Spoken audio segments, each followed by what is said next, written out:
In a spacious, luxuriously decorated room filled with soft light, a baby, lying in an elegant cradle, made cheerful sounds and tiny hands reached up, as if trying to touch something invisible but infinitely alluring. It was a tiny girl with a radiant smile, and looking at her, it seemed as if someone's distant, forgotten image was reflected in her. A girl who had left this world and had been learning for 100 days to begin a new life in another unknown existence. The maid, carrying neatly folded linen in her hands, noticed with joy that the little mistress had already woken up, and her eyes reflected the tenderness of awakening, and the air was filled with the warm light of the morning rays, gently playing on the thin fabrics of the canopy. Taking the tiny girl in her arms, the maid smiled softly, rocking her gently and quietly, said that she would do everything possible to take care of her with affection and warmth, as if she were the most precious treasure that fate had entrusted to her caring hands. This girl's past life was a difficult test, full of loneliness and difficulties. She grew up an orphan, never knowing the warmth of her parents' home, and she had no friends, only an endless struggle for a place in the sun, among strangers and indifferent people. But now, as if fate itself had decided to give her a second chance, she lived in luxury, surrounded by care, and in her heart there finally settled hope that ahead of her was something more than just existence, but a real life, shining like pure gold. Suddenly the heavy door creaked open, and a man appeared on the threshold, pausing for a moment as if hesitating before taking a step forward, his gaze wary, and the air filled with tension, foreshadowing something important. The maid hurriedly bowed deeply, respectfully greeting the gentleman with hair as thick as the night sky, whose name was Go Jung Ma, and whose mere presence filled the room with a sense of grandeur, causing the air to tremble with an invisible power. Before her stood an unusually handsome man, whose long, silky-like black hair fell over his shoulders, and whose rich clothes, woven from dark brocade and decorated with graceful patterns reminiscent of ancient Chinese ornaments, shimmered in the candlelight. A mentor who does not tolerate delays and keeps to the point with dignity,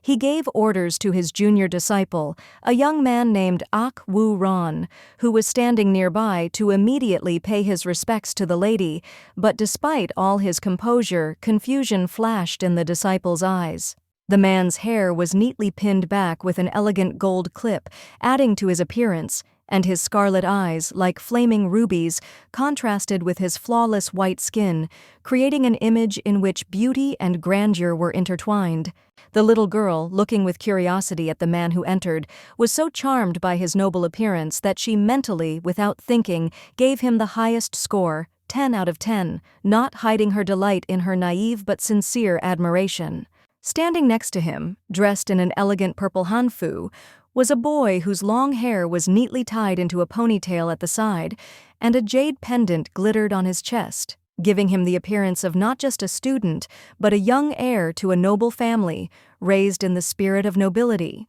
Not wanting to, but still obeying the requirements of etiquette, the young man reluctantly introduced himself, saying that his name was Ak Wu Ron, but indifference was clearly heard in his voice, and irritation reigned in his thoughts, because he was not at all eager to be here, much less to get acquainted with girl. The child frowned, looking closely at the young man whose name, sounding in the room, seemed strangely familiar to her, as if she had heard it once in a distant, barely perceptible memory, but no matter how hard she tried, she could not remember where she knew him from. The teacher bowed his head thoughtfully, thought for a moment as if weighing something important, and then, in a restrained and majestic voice, said that from now on this girl would bear a new name, and it was Chung Li Hua, a name that had a special meaning. The little girl, hearing this unexpected statement, froze in place in shock, realizing that from that moment on she no longer had a previous name,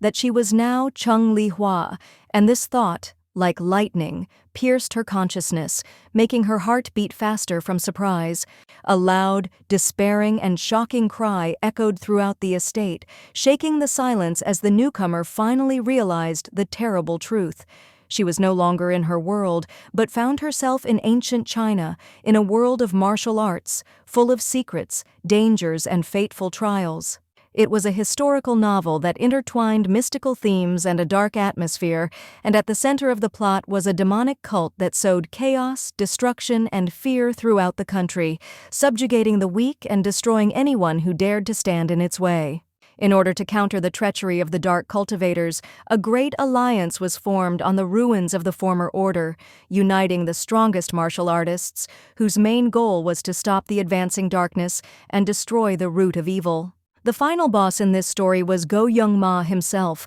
a man whose name inspired fear and whose blade, covered in the scarlet blood of his enemies, became a symbol of merciless terror because his strength and cruelty knew no equal and his ambitions extended far beyond mortal existence. One day, while wandering through the ashes of a destroyed village, a man found a little boy who, despite his fear and confusion, looked at him with eyes full of pain, and, having decided to make him his heir, he killed the child's parents without hesitation. When the young man turned 23, realizing who his adoptive father really was, he escaped from the cult, led the alliance, and, hardened by battles, was finally able to take revenge on the man who raised him as a son, but at the same time was not just a man, but a true demon. The young daughter of the sinister leader of the demonic cult, like many others, became a poor victim of his countless atrocities, and the female life was cut short as cruelly as those he destroyed for his own strength and great power. The girl burst into tears, her scream echoing through the room as she realized the terrifying truth. She had been reborn into this world not as someone great, but as a minor character in a Chinese novel, whose fate was sealed and whose end was inevitably terrible. The boy, wincing in irritation, quickly covered his ears with his hands, because the loud crying of the child was getting on his nerves, depriving him of his already meager patience, and the sound of this desperate sobbing only irritated him. The head of the demonic cult, whose aura inspired fear and respect, stood to the side, showing no emotion, merely folding his arms across his chest and observing the events with his usual indifference, as if none of this had anything to do with him. Go Jung-ma, with a cold glint in his scarlet eyes, turned to the servant and asked him directly why his daughter was crying. But the servant, pale with fear, felt as if his tongue had grown to the roof of his mouth, and unable to utter a word, he only bowed silently in a deep bow. Receiving no answer, he repeated his question again, insistently and threateningly. His patience was running out, and his readiness to resort to cruel measures became obvious, because in his eyes there was a fire of uncontrollable rage, ready to burn everything in its path. So Ren, feeling the weight of the gazes and the cold air that surrounded her, bowed her head to the master, frightenedly stammering that she did not know why the young mistress was crying, feeling her heart clench in fear of punishment. Coming closer to the servant, the clan leader stepped forward with icy confidence. His face remained impassive, but there was a dark threat in his voice as he quietly but with merciless anger asked if she was the girl's nanny.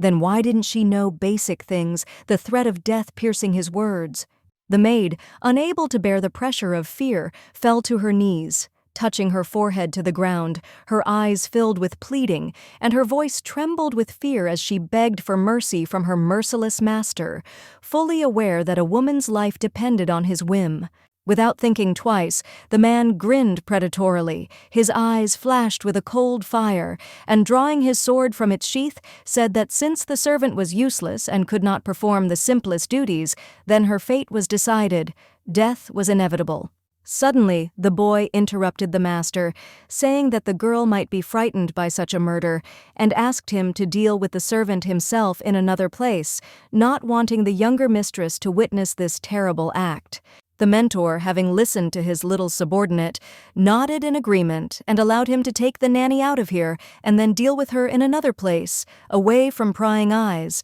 considering that this would be more reasonable and safe for all parties. Coming closer, the servant asked for one last favor with a trembling voice, asking to console the little mistress before leaving, who was still crying bitterly, hoping to ease her suffering a little before leaving this world. Go Young-ma, with his arms folded across his chest, coldly reminded that the maid had already failed once in her service to the little mistress. But the girl, despite all the difficulties, persistently asked for a second chance to prove her loyalty. And so, finally, Go Youngma made the long-awaited decision to have the nanny allow the baby to truly enjoy his last moment of peace while taking care of his little daughter who needed his attention and support. Raising her head and looking at her benefactors, So-ren expressed her sincere gratitude for the opportunity, feeling the tears that slid down her face as a symbol of gratitude for what she had received. Gently lifting the baby into her arms, she gently whispered to the child to stop crying,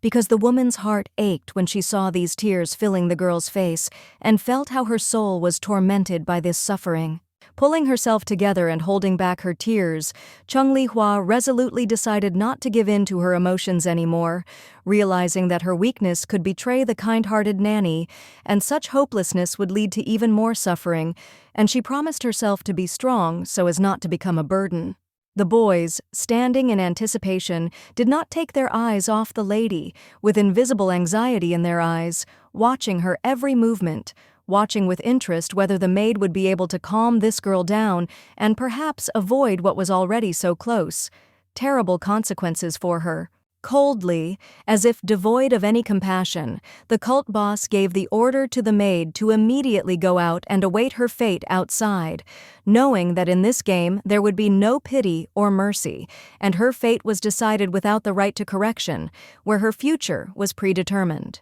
Frightened, desperate, and with no small amount of fear, the little girl clutched the servant's kimono with her hands, not wanting to let go of it for a second, realizing that as soon as the nanny left, only death awaited the poor lady she loved so much, and this thought tormented her, making her heart beat faster. The maid slowly began to let the girl go to bed, wanting her to sleep peacefully, but the woman's heart was squeezed with tenderness because she understood how difficult it was to part with the baby, knowing that she would have to meet with something that could change everything. But the poor little girl did not let sweet So-ren go. She grabbed her finger tightly with her little hand and squeezed it with such force that it seemed as if it was her last hope for salvation, for protection, and for that love that she did not want to lose. Under the watchful eyes of her masters, the woman begged her mistress with obvious desperation to let her go,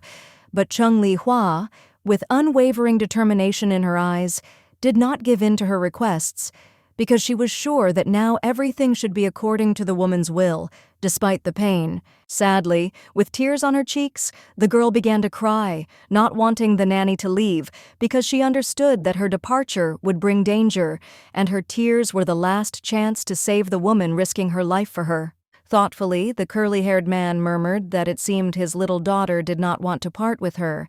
and in these words there was not only a deeply hidden sadness, but also the realization of how hard it is to let go of those who are so dear to you. The young man noticed with surprise how his teacher began to adjust the bracers on his hands, and his eyes reflected something more than just a mechanical movement, as if behind this simple action there was some secret that he himself could not yet understand. His palms were the palms of a killer, seemingly clean but hiding darkness and blood deep down, not visible on the surface, but obvious enough for someone who could read between the lines and see what others tried to hide. His hand clenched tightly into a fist, and at that moment it became obvious that the decision had been made, that he could no longer retreat, and now his actions would be decisive and irrevocable, as always happens when a person decides to go all the way. The Yakuza leader turned around and sternly ordered So-ren to find out why his daughter was crying and not to bother him with any more anxious questions,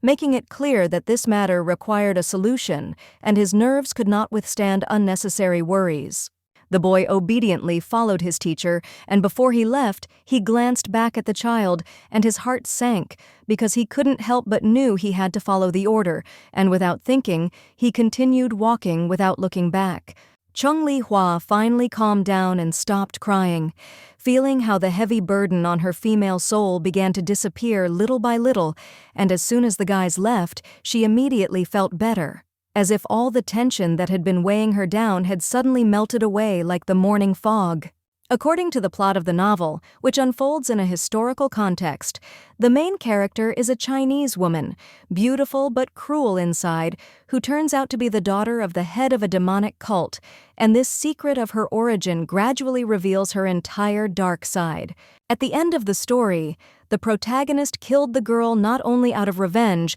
but also for her atrocities, realizing that her actions led to inevitable tragic consequences, and only in this way could he end her destructive influence on everyone around her. The girl firmly clenched her fists, deciding that she would never repeat the fate of the heroine, would not sacrifice her life for someone's revenge or plans, and, of course, would not agree to die at the end of the book, despite everything that awaited her ahead. But her joyful expression gradually faded, giving way to gloomy thoughtfulness and deep sadness because there was too much in front of her that had to be experienced and corrected, and she remained just a child, locked in a small and weak body. Go Young-ma and the maid entered the room, and the father, noticing their presence, noted with surprise that this time his baby did not cry, but behaved calmly and quietly, as if she herself understood the importance of what was happening and was prepared for any situation that might arise. Oddly enough,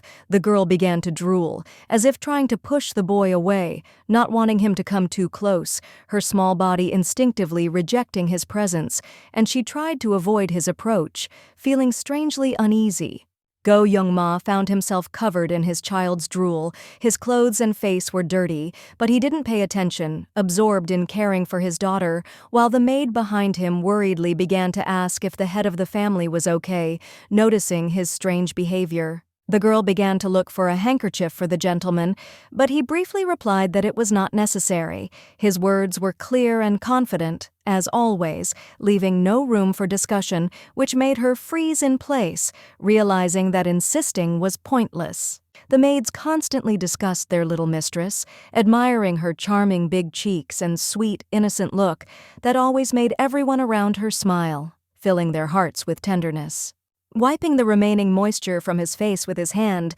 Go Young-ma began to watch his daughter closely again, his red eyes full of quiet interest, and his face remained calm, as if he was trying to understand what was hidden in the woman's little soul. The little girl shuddered, feeling completely helpless, like a little mouse trapped in a trap, and her body involuntarily trembled with fear and uncertainty, as if she had been thrown into a world that was alien to her, in which she did not know how to survive or what to expect. As the girl reached out to her father, it was the parent's turn to flinch in surprise. His eyes widened and his heart skipped a beat because he didn't know how to properly handle small children, and this feeling of confusion overwhelmed him. The man, with his deep knowledge of martial arts, instinctively used them, taking a quick step back as if he was afraid of something invisible. His movements were fast and sharp, as if he was trying to protect himself from something unknown. Frustrated, Chung Li-hua always felt that her life was spent in the shadow of others,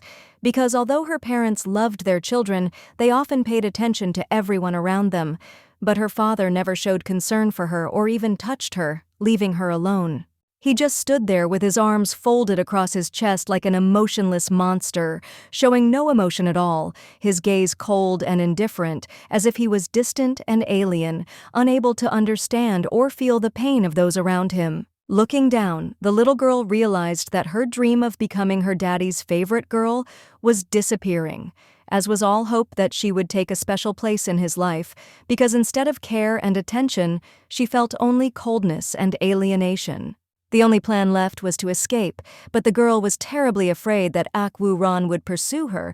thirsting for revenge and trying to find her, because she was sure that his anger could be incredibly terrible and destructive for her future. In order for her to be able to stay in the central area and maintain her independence as a woman, she not only needed to adapt to life in the area, but also to master martial arts, which would allow her to feel protected and confident in any situation. The girl, lost in thought, was looking for an answer to an important question. Who could she find as an assistant to master the fighting style and become stronger, because she could hardly get the necessary help from her father, given his attitude towards women's education. Suddenly, a woman entered the room, striking in her beauty. Her hair was snow white, her face seemed like marble, and her features were refined and perfect. In a blue kimono she stood like the embodiment of elegance and greeted the head of the clan. The lady approached the boy with a slight smile on her lips, noting that the rumors about how often he came to visit his daughter turned out to be true, and she couldn't help but be glad that these conversations actually had some basis. The little girl, with slight surprise, wondered if this woman was her real mother, because her presence caused a strange, barely perceptible feeling, as if something long forgotten had suddenly returned, leaving many unresolved questions in the girl's heart. The woman, with feigned kindness, addressed the girl, expressing her joy at how much she missed her, but added with a slight smile that, despite this, she did not have time to spend more time with the little one. Taking the girl in her arms, the lady again turned to the gentleman with gratitude that it was thanks to him that she was able to become a mother, and her words sounded as if they were carefully thought out, full of hypocrisy and falsehood, while leaving a feeling of emptiness. The man stood to the side, silently watching them, his gaze cold and unperturbed, as if he was unaffected by the whole scene, and although he did not say a word, his presence was felt in the air,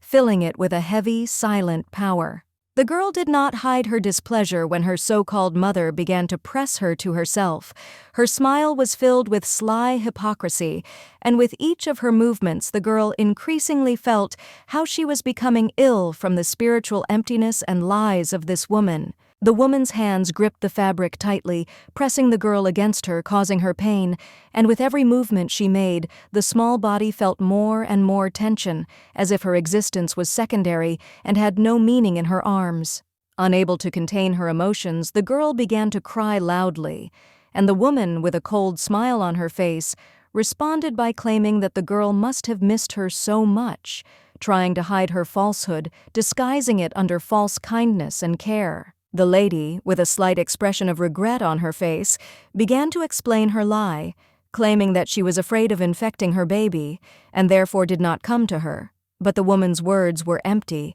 and there was no sincerity in her eyes, only a cold distance. Go Jung-ma refused the offer of a family dinner without saying a word, simply turning away, his red hair fluttering behind him like a symbol of alienation, emphasizing his determination to maintain his distance and detachment from everything that was happening. The man, taking a step towards the door, left the room, and the woman was left alone in the room, with her daughter in her arms, who was holding on with difficulty in her arms, while the maid stood nearby, carefully watching her every movement, as if waiting for her reaction. Instantly, the beauty's whole expression changed and her mood sank, hiding an internal struggle. She turned sharply to the maid, her voice sounding dark and harsh as she said that her daughter was simply incredibly heavy. Without looking back, she pushed her daughter away from her with firmness and determination, while the maid, with panic in her eyes and desperate haste, rushed forward to catch the little girl,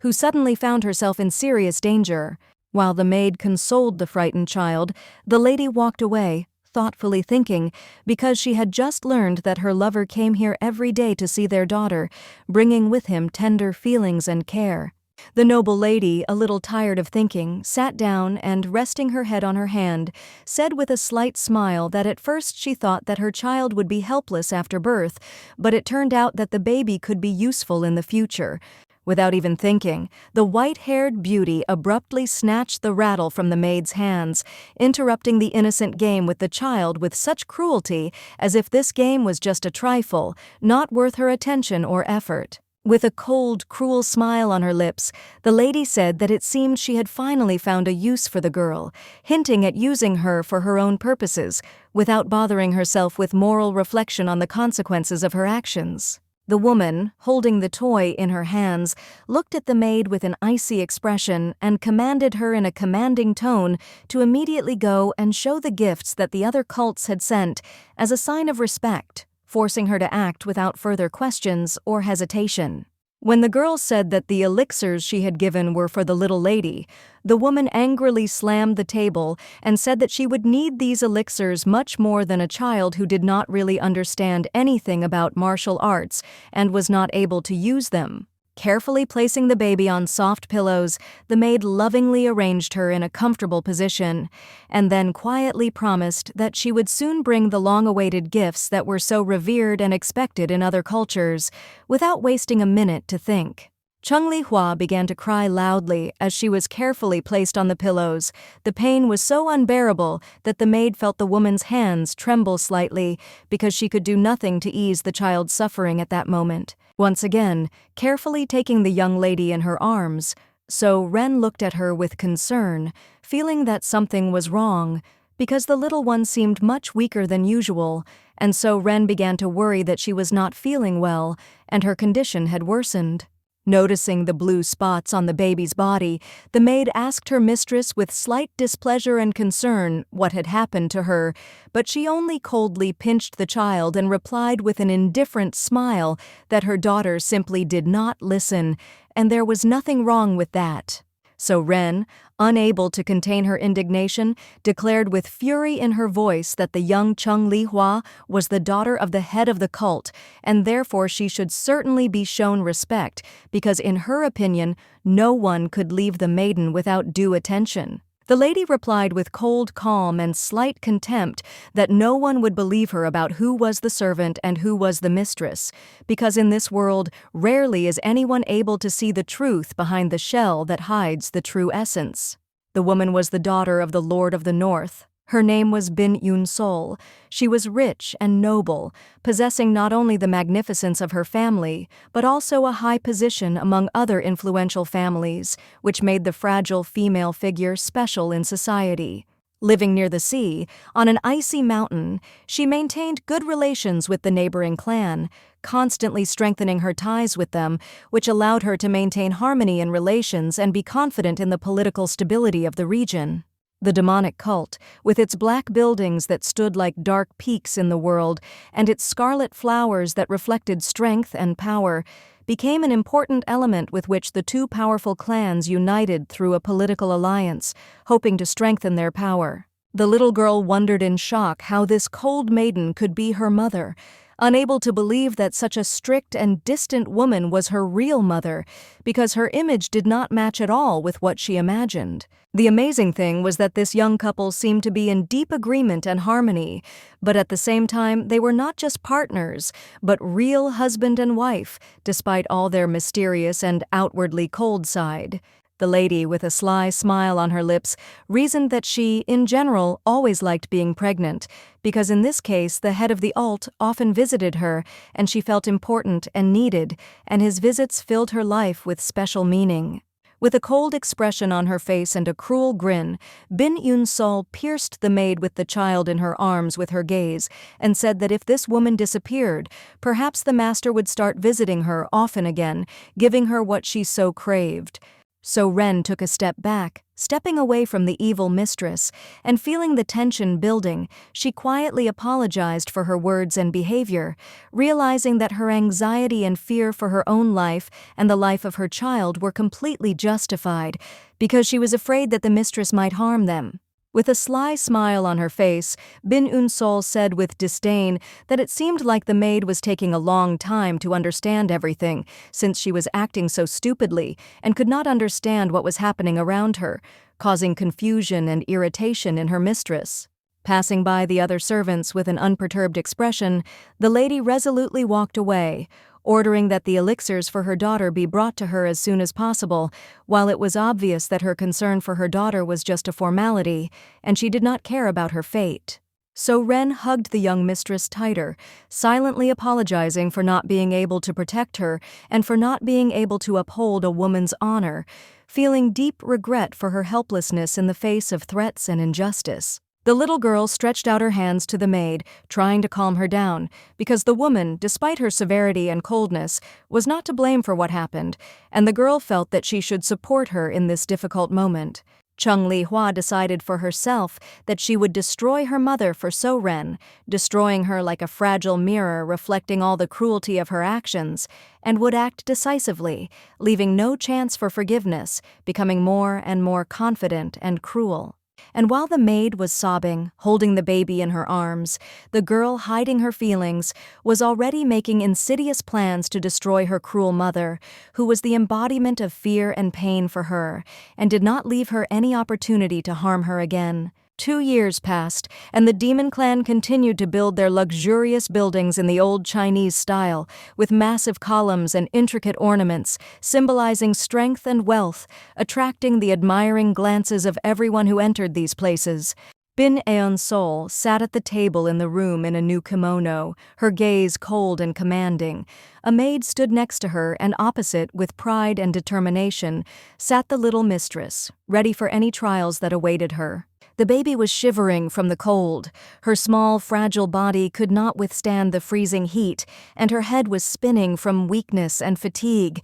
as the cold penetrated every cell of her body, leaving only pain and a feeling of helplessness. So Ren, with a worried voice, asked the lady to stop, but the lady, with a cold smile on her lips, said cruel words that it had to be like this, and continued to use icy cold against her daughter without showing the slightest regret. Putting her hand to her face, Binyunsol explained with majestic calm that since she herself was from the Ice Palace, her daughter was obliged to learn to endure the cold, as it was part of her upbringing and a test that was meant to toughen her up. In fact, the woman was deeply upset, because despite the fact that she became stronger and more beautiful from the elixirs, she still could not attract the attention of her master, which left her in a state of bitter disappointment and melancholy, feeling invisible and insignificant. Gritting her teeth angrily, the lady became angry, thinking that if she had not given birth to a child, everything would have been completely different, because then Go Youngma would have continued to love her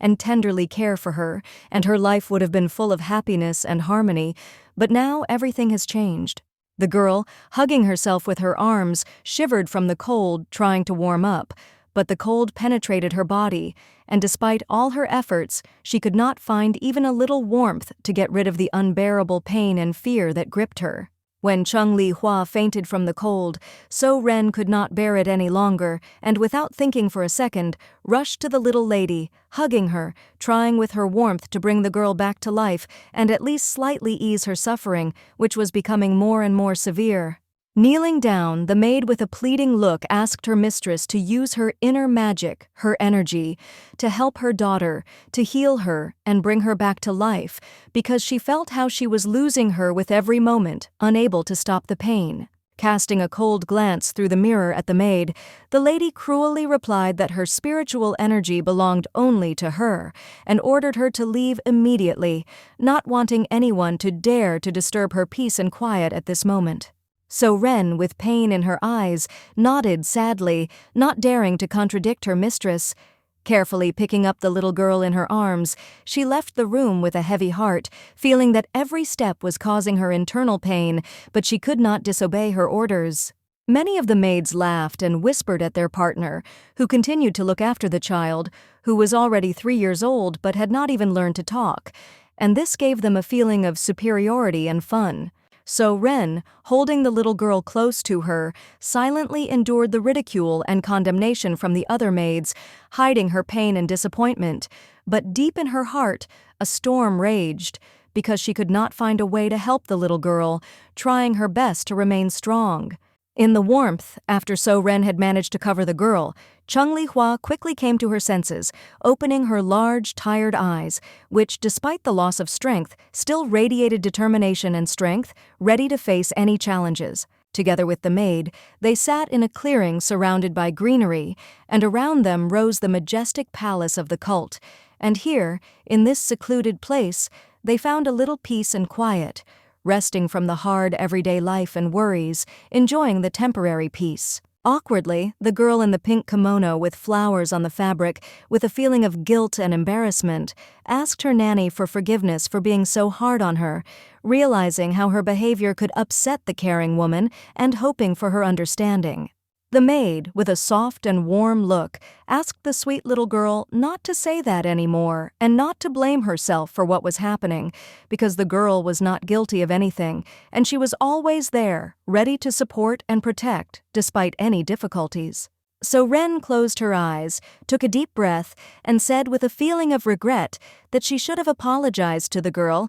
since she had failed to protect her, and now it was important that there were no unnecessary grievances or misunderstandings left between them. Having picked up the baby in her arms, she offered with a kind smile to make a wreath of flowers for her, hoping that this would cheer the girl up a little and brighten up her sadness, making her feel at least a little happy in this world full of cold and cruel trials. Chung Li Hua looked at the nanny's blue fingers, which had become that way due to prolonged exposure to the cold, in confusion, wondering how this unbearable cold could affect a person so much, because for her it was something unknown, strange, and even frightening. So Ren asked the lady not to worry, assuring her that if she moved her fingers a little, they would soon become normal, and the pain and discomfort they felt would eventually disappear, and everything would return to its normal state as before. Falling back onto the blanket, the little girl sat as if thinking about how it all happened slowly, step by step, and not all at once. But she learned gradually, realizing that the world around her was complex and required time to master, to learn to cope with difficulties. The nanny rushed to hug the girl, saying that she was learning and growing quite quickly, which made her happy, because it was always important for her to see how her pupil was growing, becoming stronger, wiser, and more self-confident, despite all the difficulties. The little girl began to shake her head, quietly saying that she shouldn't have told her daddy that she had already learned to speak because it was her little secret, which she kept deep in her heart, hoping that no one would find out about it. So Ren offered to go and weave the wreath while little Chung Li-hua could rest and wait for her here, enjoying the peace and quiet wrapped in the gentle summer warmth, knowing that she would return soon and continue to care for her as always, filling her day with her presence and love. The little girl waved to the maid who went away to get flowers,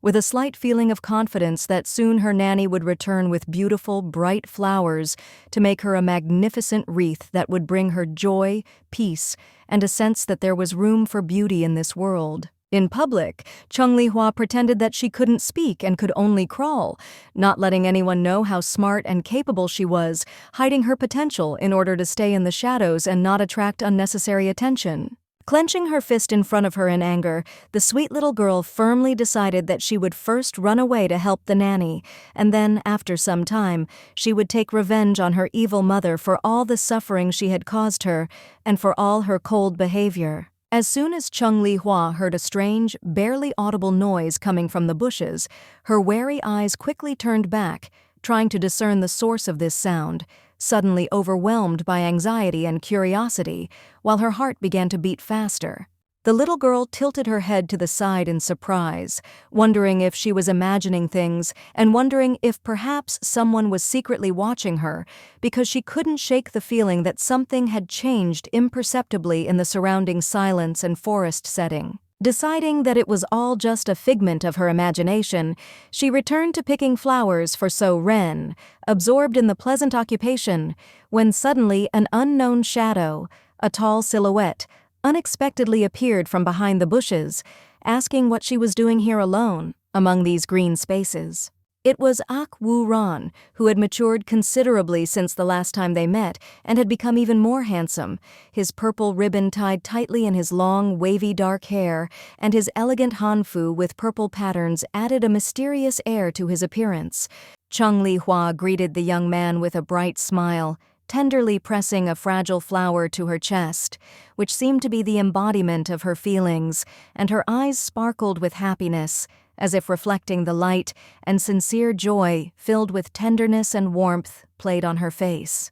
The girl handed the plant to the boy as if she were giving him a piece of her soul, full of unspoken feelings, hoping that he would not only accept this small but very significant gesture, which for her became an expression of her most sincere intentions. Ak Woo-ran couldn't quite tell if that was the moment when she gave him the flower, but her gaze suddenly fell on his calm face, which, despite its outward calm, seemed to be hiding something important and deeply personal. The girl began to nod her head and mumble the word flower, trying to convey her feelings, but her voice sounded so quiet and uncertain that it seemed that she herself could not understand what exactly she was trying to express, creating the impression of complete confusion. Kneeling down next to the clan chief's daughter, the young man carefully watched her reaction and realized that she probably understood something of what he was saying, and Chung Li-hua realized with horror that she had accidentally revealed her true identity, giving herself away. Ak Woo-ran frowned suspiciously and said that she had heard rumors from the servants that she could neither speak nor walk, and her words were filled with a malevolent interest in her weaknesses, clearly hinting at her vulnerability. Chung Li-hua began to justify herself to the young man, playing dumb as if she didn't understand what he was talking about, trying to hide her real intentions and cling to the role of a naive girl in order to avoid further suspicion and not get into trouble. Seeing the butterfly, she could not resist and began to carefully crawl after it, not paying attention to the boy's intent gaze, who was watching her every move, clearly interested in her strange behavior and involuntary playfulness. Pointing her finger forward, Akwu-ran said that there was an insect in the distance, directing everyone's attention to that direction as if it was an important discovery, drawing attention to what was happening around them as if it could be something significant. The girl, hearing her words, immediately galloped forward, trying to get as far away from the young man as possible, as if this could help her hide from his intense gaze,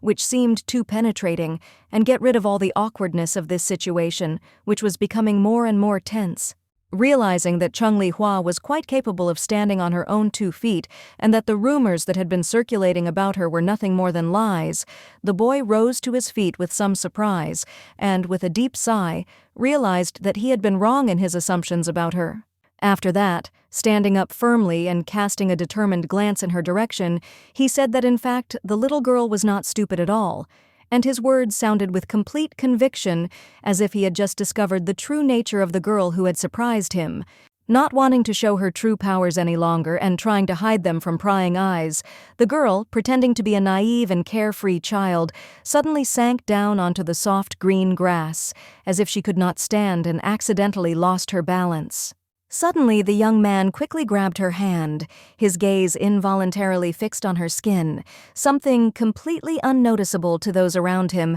attracted his attention, and he began to carefully study this small and, perhaps, important moment for him. Her tiny fingers, like fragile flowers, lay in his large and strong palm, as if she were holding something incredibly valuable and fragile that could disappear in an instant if it were not surrounded by his careful care. Noticing that her skin was unusually cold and slightly pale,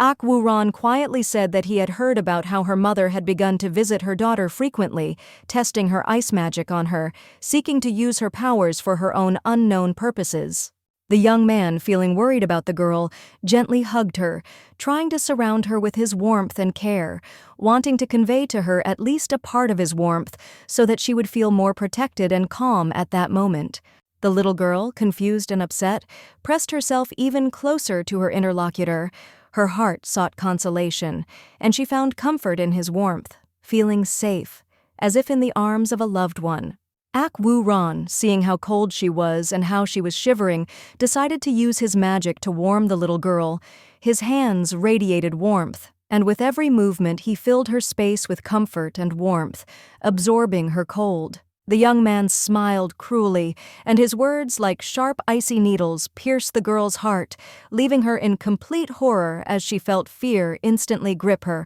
like an icy wind running down her entire back, making her tremble. The girl shuddered at the sound of such cruel words, and a feeling of fear like a cold wave swept over her, causing her body to tense up and her thoughts to become confused as she began to desperately try to break free from the strong hands of this cruel scoundrel. The attacker only chuckled, watching her struggle, and despite her attempts to break free, continued to hold her, feeling how much strength was hidden in her fragile body, which only gave him satisfaction and increased his gloating. Chung Li-hua growled angrily, feeling the anger burning inside her even more as she realized that the young man was not just watching her suffer, but was also enjoying it, savoring every second of her pain, just as he had once experienced it himself. And this thought made her even more angry. Grabbing the guy's face with strong fingers and pulling him towards herself with the intention of punishing him for his insolence,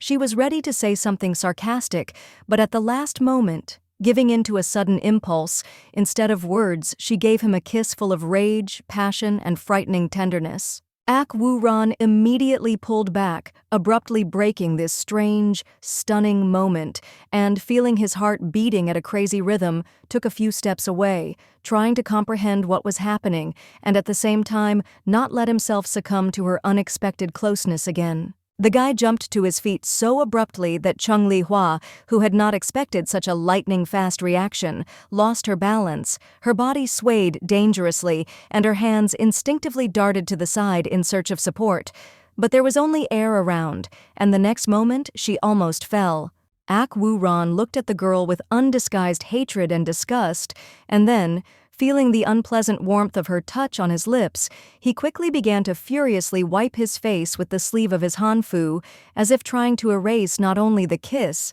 but also the very memory of this unexpected moment. The girl, still sitting on the spread-out blanket, suddenly realized with icy horror that she had made a huge mistake, that her action was not just awkward, but wrong, impermissible, unacceptable, and now she did not know how to fix it. In the original, Chung Li-hwa always had deep and sincere feelings for the main character, who was not only an outstanding warrior, but also a sword master with unwavering strength, nobility, and an indomitable spirit, which made him an ideal in her eyes. Of course, the young man, possessing a sense of duty and honor, pushed her away, because she not only belonged to a hostile clan, but was also the daughter of the head of a demonic clan, as well as the heiress of his mentor, and this made their relationship impossible, unacceptable, forbidden for him. Enraged by the refusal, the girl flared up with anger and decided that, no matter what, she would win the young man's favor at all costs, break his resistance, and make him see in her not only the daughter of an enemy, but also a worthy companion whom he would not be able to reject. Cunning and wily as a fox, she, driven by her obsession, resorted to the most sophisticated way to win his heart. She used a love potion, hoping that it would deprive him of his will, make him lose control and conquer his mind and body, opening the way to the desired union for her. But in the end she met her tragic fate,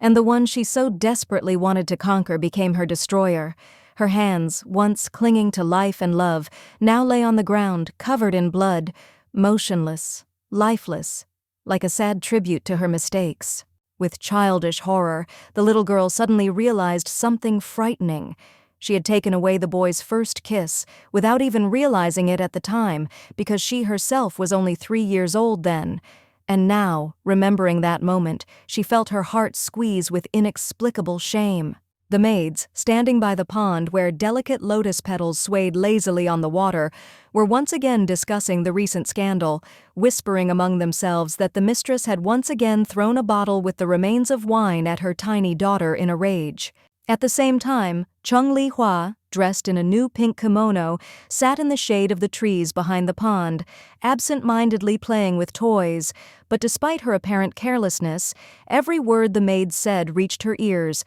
and she listened to them as if absorbing the poison that was slowly penetrating her soul. Ak Woo-ran, having found her among the trees, came closer and, without changing the calm, almost detached expression on his face, quietly asked a question in which there was a barely perceptible concern.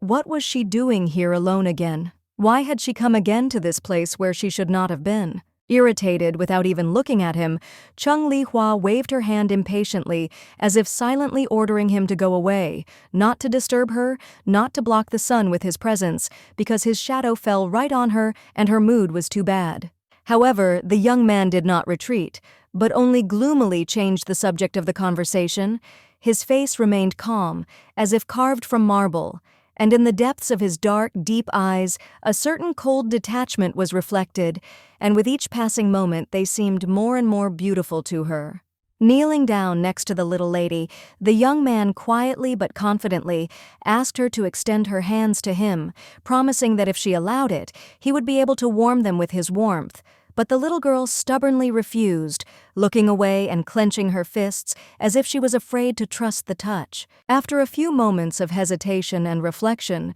she timidly placed her tiny hand in his outstretched one, and almost immediately the icy cold that had gripped her fingers began to recede, dissolving under the soft, enveloping warmth that he transmitted to her without saying a word. Aki Woo-ran looked at her pale, cold fingers with great concentration, letting his spiritual ki powers flow smoothly through them, filling them with life and warmth. And at that moment it seemed that he was not just warming her, but also putting something more than simple care into this gesture. With a slight smile, Chung Li-hwa tried to convince her companion that he was wrong to sympathize with her, because she was perfectly fine, nothing was bothering her, and she didn't need any pity or protection, but her voice sounded as if she was trying to convince not only him, but herself as well. Abruptly, almost rudely, Ak Woo Ron pulled his hand back as if suddenly realizing that he was going too far, and frowning at her, he coldly said that he didn't feel sorry for her at all, that he didn't care about her at all, trying to act distant, as if it was actually true. Hitting himself in the chest with his palm, as if trying to shake himself and drive unnecessary thoughts out of his head, he jumped to his feet and defiantly shouted that such a feeling as pity was completely alien to him, that he had never experienced it, and was not going to start now. After these words, he instantly pushed off the ground, soared into the air, and, deftly pushing off from the first branch, began to move rapidly along the treetops, easily jumping from one to another, slipping further and further away, leaving the little girl behind. Then suddenly, So-Ren finally returned, holding in her hands a delicately woven wreath of fresh flowers, so beautifully chosen for the little lady, so that they would highlight her innocent, fragile beauty and add a little bright color to her face. The little girl, noticing the returning maid, quickly asked her to put this wreath on her head as soon as possible, because she was sure that such beautiful flowers would be able to complement her image, giving her even more charm and tenderness, so characteristic of her age. Chung Li-hua looked truly gorgeous with the wreath that adorned her hair, and her kimono, with its soft pastel shades, perfectly matched this wonderful accessory, giving her an air of ethereal beauty and cuteness that one could only admire endlessly. The little girl suddenly became alert and, turning to the side, caught a strange sound that had gone unnoticed by her before, and now she could not understand what it was. A barely audible rustling or some kind of unclear rustling coming from somewhere nearby. So Ren gently picked up the baby, holding her close with tenderness, and looking at her with a kind expression, said that it was time to get ready for bed. At that moment, she softly felt that the cozy evening had already arrived, and it was time to go to the world of dreams. They walked back to the palace, heading towards their home, located in the very center of the clan of demonic creatures, where not only peace and protection awaited them, but also many hidden threats that seemed to always be in the shadows of their lives, waiting unnoticed. However, they did not notice that in the thick and dark bushes nearby there was a man hiding, his eyes full of mysterious and cold interest watching them, as if he knew something important that could change their destinies, and his attention was directed only at them. The entire crowd of people watched the young lady attentively, admiring her exquisite beauty, which became brighter and brighter every day, and their eyes reflected genuine, enthusiastic pride because her charm captivated everyone without exception. The man, with a sharp and angry expression on his face, shouted at his interlocutor for the noise, because he knew very well how sensitive the little lady was, and how the slightest sound could disturb her peace, upsetting her fragile balance. The old man muttered with difficulty, noting that the young Chung Li-hua was an incredibly talented child, as only a gifted person like her would be able to notice their presence, possessing an astonishing strength that amazed even the most experienced. Ak Woo Ron was kneeling among the other adults who were discussing what was happening, arguing with each other with anger and irritation, worried about the little girl who was dressed in winter clothes despite the fact that it was a hot summer outside, and her strange outfit immediately attracted attention. One of the men, concerned about the girl's condition, decided to approach Ak Woo Ron, anxiously asking if their dear Chung Li-hua was ill, which, of course, frightened the poor young man, causing his heart to clench painfully because the thought of the girl's illness was unbearable for him. Ak Woo Ron, struggling to get up and feeling the anxiety of those around him weighing on him, looked at the crowd with slight irritation and asked if they were so worried about the girl, why didn't they go and check on the lady themselves? The old man, after thinking for a moment, explained to everyone that their concern was entirely justified, but if they were in the line of sight and were noticed, it could lead to even more trouble since they were being pursued and could not only threaten themselves, but her as well. All 10 demons in question were wanted criminals, and the Alliance had put a large bounty on their capture, which only increased the danger of their presence, as they were not only dangerous to society, but also had extraordinary abilities. The old man in the white hanfu, with a majestic and calm appearance, stood up and said that Chung-Li Hua was special because she was the firstborn in the demon clan, and in her body there was an incredible power of spiritual energy that could become the key to a great future. All of them, not knowing how else to express their affection for her,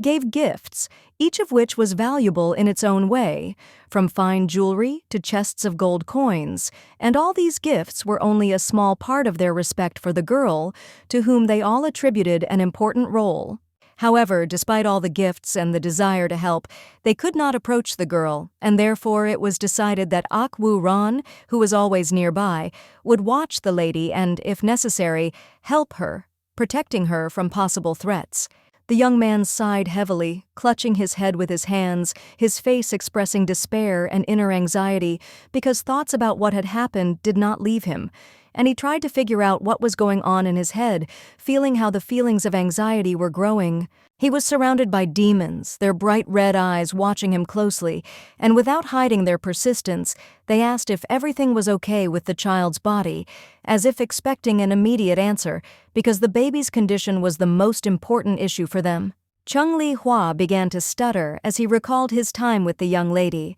his thoughts racing in search of answers, and fragments of memories full of the extraordinary beauty and tranquility that he treasured so much appeared in his mind. When he was near her, he felt something strange, as if some invisible power emanated from her, similar to white magic or chai energy, which enveloped him, making his heart beat faster and awakening a strange feeling of peace and anxiety at the same time. The baby was the daughter of his enemy, and for that reason he shouldn't get attached to her, because it could lead to even more complications in their relationship and jeopardize everything he was trying to build.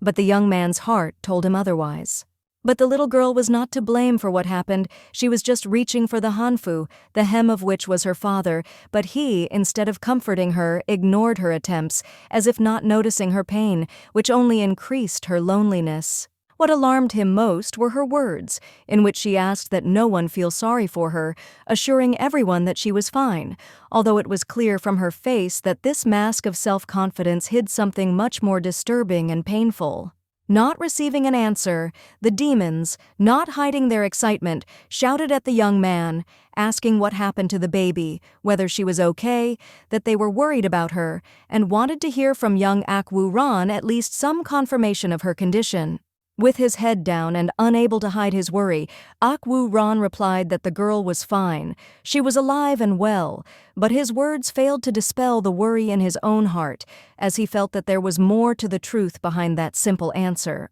The young man stood up with a determined expression, and, loudly declaring that he had decided to begin cultivation behind closed doors, he left, his steps sounding firm, as a symbol that he wanted to leave everything behind and immerse himself in the world of practice, removing himself from external worries and concerns. The demons who watched him leave decided not to interfere and continued their conversations, but curiously asked when the boy would begin his cultivation, as it was an important event that attracted their attention and caused some wariness. Ak Woo Ron, turning around, with his long hair fluttering in the wind, replied briefly that from tomorrow morning he would go into seclusion, where he could concentrate on his practice, in search of inner peace and harmony, without being distracted by external stimuli. The men standing to the side were shocked at how quickly the boy decided to begin his cultivation, and in such solitude, as it meant that his path to cultivation would be hidden from everyone, and he himself would become increasingly inaccessible to the outside world.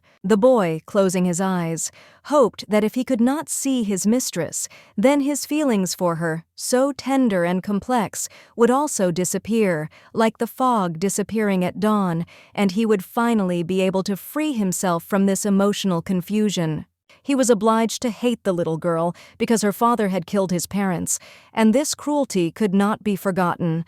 Although he tried to find the strength to forgive, but the pain of loss and the weight of revenge still sat in his heart like an unbearable burden. 2 years had passed, and in this quiet moment, the wind gently touched the field where the closed house stood among the golden waves of wheat, like a symbol of the solitude that Ak Woo Ron had chosen to get rid of everything external and immerse himself in self-knowledge and cultivation. Ak Woo-ran sat on the cold stone floor, his body still and his ki, like invisible energy, swirling around him, creating a calm atmosphere in which he tried to concentrate and achieve inner harmony despite all his internal conflicts. Getting to his feet, he felt confused and depressed, because as soon as he closed his eyes, the image of the little girl, her face and words appeared before him again, that he could not get rid of her presence in his thoughts, despite all his efforts, and this brought him pain and anxiety.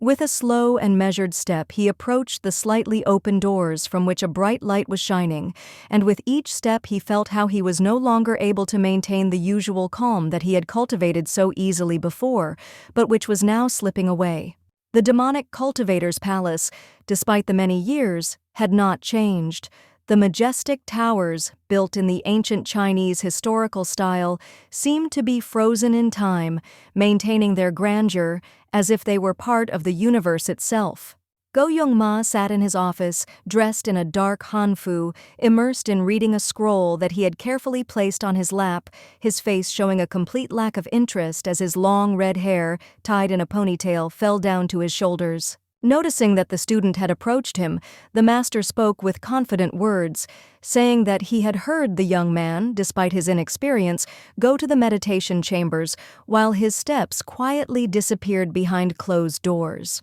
The boy, standing in white robes adorned with a ribbon that hung softly from his hair, suddenly declared with an expression of determination that the young lady was in great danger, and his words, like the tip of a sword, cut through the atmosphere, causing everyone to pay attention. Go Young-ma stood there motionless, his face completely indifferent, as if he was out of this world, but his gaze betrayed a hidden, barely noticeable tension, and the boredom that had previously enveloped him like smoke had now disappeared, giving way to anxiety. The man's hand, squeezing the scroll with such force that the paper was momentarily crumpled, conveyed the full weight of the owner's inner experiences, as if he were trying to hold in his hands something much more fragile than just paper pages. The man stood up from his seat and, with an expression of surprise and displeasure, shouted, not believing his ears, that after Ak Woo-ran had spent 2 long years in meditation, he would come out and first of all tell his mentor such terrible news,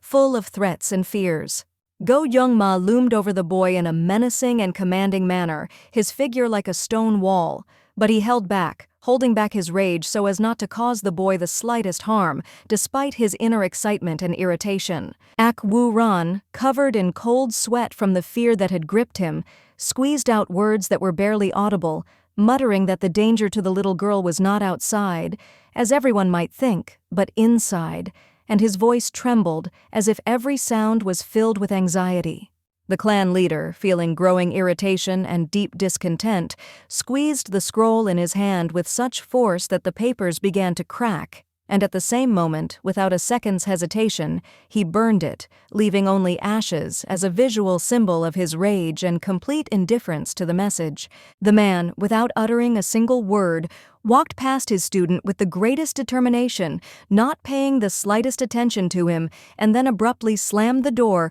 leaving behind him only an empty silence, devoid of any hope of continuing the conversation. Ak Woo-ran breathed out a sigh of relief when Go Young-ma left, but the feeling of fear still continued to slowly creep up his back, leaving behind a frightening trail like a dark shadow that was unwilling to let go of him, and his heart beat faster with anxiety. Clutching his head with his hands, the boy was tormented by doubts, wondering if he had done the right thing by telling the guy everything, because he probably didn't care about the fate of the enemy's daughter. But his conscience still couldn't calm down, as if he had violated something important. Looking into the distance, the boy still could not get rid of the thought that the little lady continued to stir his heart, and despite all his efforts to suppress this feeling, his hair, fluttering in the wind, seemed not just a movement, but a part of his restless experiences. The servants in green robes, moving quietly, listened to the strange sounds coming from behind the screen,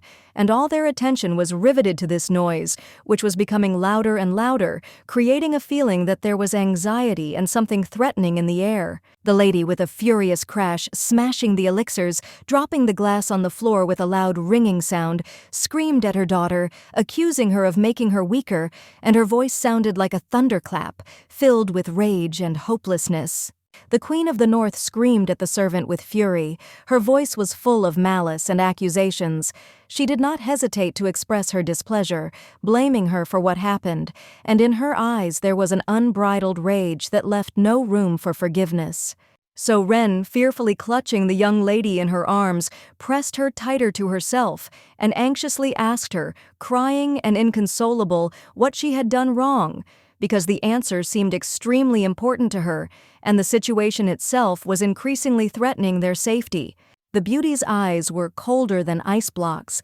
sparkling in the frosty light. Their bright blue hue was full of malice, cold as the winter wind, and in their depths there was not a shadow of kindness, only a sharp, piercing feeling of hostility and danger. She suddenly rushed towards the maid with loud cries, her voice full of rage and despair, ordering her daughter to be returned to her immediately, as if that was the only thing that mattered, and her words sounded so imperious that everything around froze with tension and fear. So Ren begged her mistress pitifully, fear reflected in her eyes, asking her to come to her senses and not harm the girl, because she understood that all she could do was try to stop her, but without help it was impossible to avoid a catastrophe. Smiling like a sinister demon, the woman said that she would not harm the baby, but her words were full of irony and cruelty, after which she again ordered the girl to be returned. Her demand was merciless and filled with dark foreboding.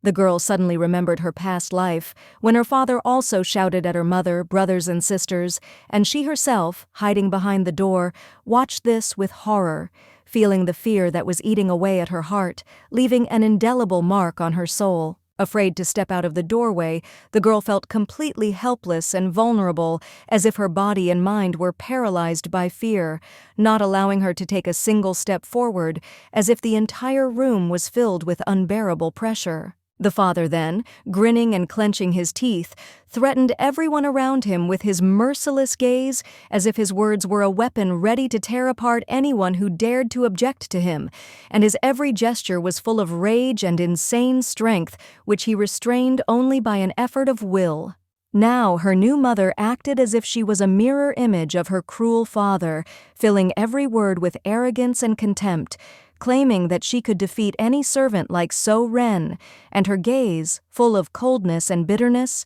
recalled the horrors of her past. Without thinking twice, the woman suddenly grabbed the girl by the hand, pulling her towards herself with such force that she felt physical pain and fear, as if every movement she made was aimed at suppressing resistance and depriving her of the slightest hope of salvation. The hand gripped the piece of fabric with such force that the fingers dug into her flesh, creating a feeling as if the moment was frozen, and nothing could stop this cruel and inexorable action that left no room for doubt or fear. The little girl was thrown aside. Her body seemed to become heavy, lifeless, and she remained sitting, unable to move, until the maid ran to her in panic, afraid that the cruel act of the mistress would leave a serious mark on the girl. Bin Eun Sol, who was standing to the side, nervously waved her hand from side to side, trying to express her anxiety and do something, but her efforts seemed useless as the strong blow made her hand hurt, echoing with a sharp pain.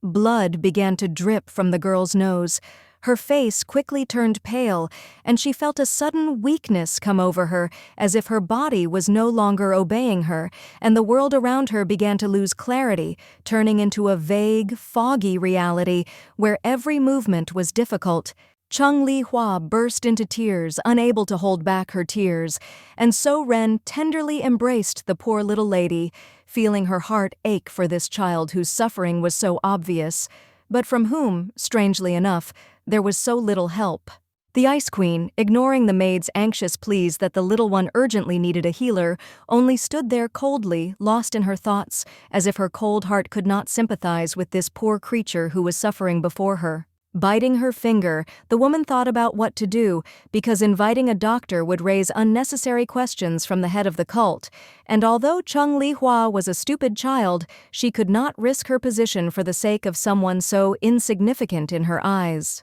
Leaning her palm on the table, the lady ordered the maid put the girl to bed, assuring her that the next day the little one would feel better, because, in her opinion, the only thing needed was a little peace, which would heal her in the same way that it usually happened to others. Through the screen, in a cold and commanding tone, the lady ordered her servant to immediately remove all traces of beatings and blood left in the room, for she knew that not a single hint of the incident should remain, lest those around her suspect anything amiss. Stubbornly folding her arms across her chest, she repeated her order, but, receiving no answer, anxiety began to overcome her, and her wariness began to grow, for the oppressive silence that followed suddenly seemed ominous and uneasy to her. Her eyes widened in horror, and her heart sank for a moment as she realized that something had gone wrong, and instead of the usual servant who was always there, she saw a complete stranger whose presence left no doubt that something was wrong. The servant, bloodied and lifeless, lay on the floor, her body motionless and shapeless, a pitiful reminder of the cruel reality that reigned in this place, where life could end at any moment, leaving only traces of violence. With fear and despair in her voice, the lady screamed, demanding to know who dared to raise a hand against her servant, and, in panic, her gaze turned towards the doorway, hoping that there was not an even greater threat lurking there, ready to strike her. A man's foot, with a heavy and commanding step, stepped onto the floor, and the sound of this step echoed as if it penetrated into the very depths of the room, intensifying the tense atmosphere and causing everything around to freeze, anticipating that something important and inevitable was coming. The lady couldn't help but tremble when she realized that the clan leader himself was standing in front of her, and at that moment, a cold fear ran down her spine, instantly gripping her heart, because she knew that in front of her was a person whose power could not be ignored. Go Young-ma walked forward with a firm determination, his footsteps filled with determination and power resounding throughout the room like the muffled blows of a hammer, and in his eyes burned a flame of fury, blinding and merciless, as he was ready to punish anyone who dared to threaten his daughter. His eyes were like abysses, absorbing light. They were black, filled with demonic chi, and around him hovered this deadly, ominous flow of energy, like a dark storm, ready to fall upon all living things, leaving behind only destruction and fear. So Ren, completely overcome with fear, could not help but tremble, her heart pounding in her chest, and her voice breaking as she begged to calm and pacify the mistress's spiritual energy, knowing full well that her power was only causing harm to the little girl. And while the noble lady stood there, paralyzed with horror, unable to utter a word, a man passed by her, and his red hair like flame flew through the air,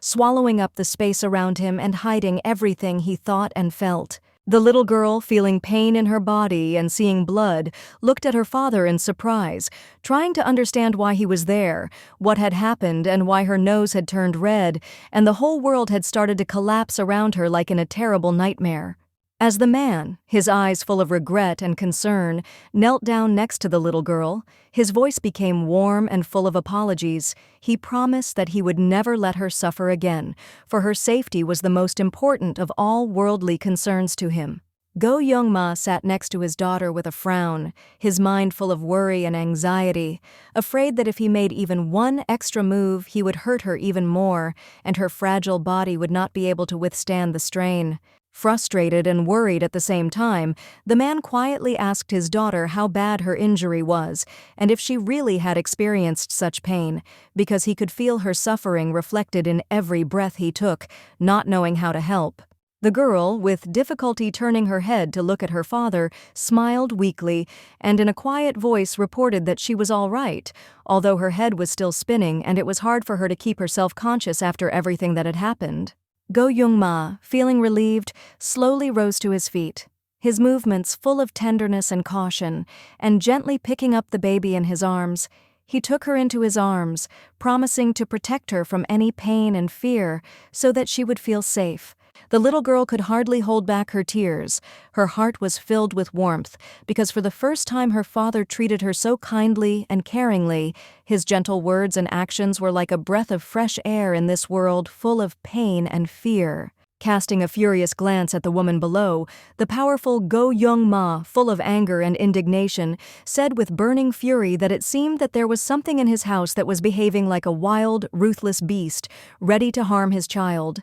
The Queen of the North, realizing that her actions had led to this state of affairs, felt the ground slipping out from under her feet, and sliding to her knees, she screamed in fear, trying to justify herself that all this was just a misunderstanding that should not have happened. With an evil grin, Go Young-ma asked with icy calmness how there could be a misunderstanding when he had witnessed with his own eyes how she, without the slightest regret, treated his daughter like an animal unworthy of respect. Immediately raising her head, the beautiful lady, full of arrogance, reminded him that she was his wife and insisted that he no longer dared to insult her with such words, because in her understanding, her status did not allow such humiliation and neglect. Holding tightly to his baby, Go Young-ma, with a feeling of bitterness and contempt, said that she was worse than any beast, since even the wildest animals have the instinct to protect their children, unlike her, who showed no compassion. The noble lady's hands lay limply by the man's boots,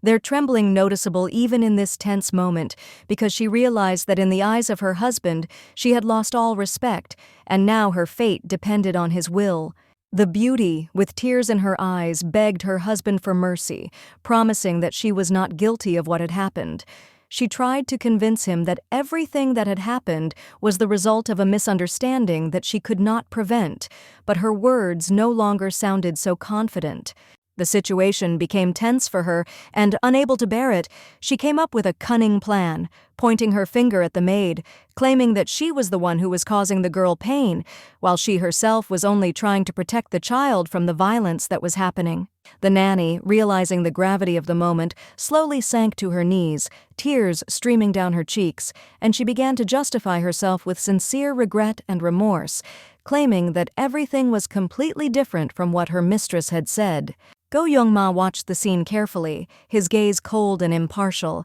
and he slowly said that it was up to him to decide which of the two women could be trusted and whose words were just false excuses and empty accusations. The Queen of the North, feeling a surge of anger within herself, suddenly smiled. Her smile was full of mockery and caustic irony when she, turning to her husband, asked doubtfully where such an interest in his daughter came from. Had he really decided to play the role of a good father? Slowly and with effort rising from the cold stone floor, the lady added with a slight smile and a note of pride in her voice that the most important thing was not that she gave birth to an heir, but that she was initially his wife, and only then did the role of mother come. Placing a trembling hand on her chest, but trying to keep confidence in her voice, the Queen of the North, with her head held high, proclaimed that she was the true ruler of the demonic cult, and no one would dare to dispute her right to this title. However, her speech was suddenly interrupted. The man abruptly cut her off mid-sentence, in a stern, cold tone declaring that nothing existed anymore, that everything she believed in had sunk into oblivion, and now she would have to face the truth, no matter how cruel it was. The lady, stunned and paralyzed by what she had heard, froze in place, her eyes wide with incomprehension darkened, and her trembling hand instinctively pressed to her chest, as if in a futile attempt to hold on to the elusive reality and protect herself from the inevitable shock. Trembling all over, she tried to object, desperately clinging to the last fragments of hope, because even in the most cruel laws there was no precedent in which a political marriage could be broken so simply, as if it had no meaning, no strength, no destiny. With a mocking and slightly contemptuous smile, Go Young-ma slightly tilted his head to the side, watching his interlocutor, and lazily asked if anyone really seriously believed that he needed someone's approval. After all, he alone ruled this world. He was the arbiter of destinies. Casting a disdainful glance at the ninja bowing before him, the man calmly, without a drop of doubt in his voice, gave the order to immediately convey the news of the divorce to the Ice Palace, and at the same time send something more significant there, the hand of this impudent traitor. The lady in the black mask silently accepted her master's order without asking unnecessary questions, because the duty of loyalty required from her not words, but unquestioning fulfillment of his every decision, no matter how cruel it was. One merciless, well-honed blow was enough for the cold blade to flare up scarlet, and a thick, heavy smell of fresh blood spread through the frozen air, as if foreshadowing not only the loss of flesh, but also the crushing of the last spark of pride that still smoldered in the soul of the doomed. The fabric of her robe, previously immaculate black, was now marred by a bright red stain that spread down her sleeve, which soon became a meaningless shred.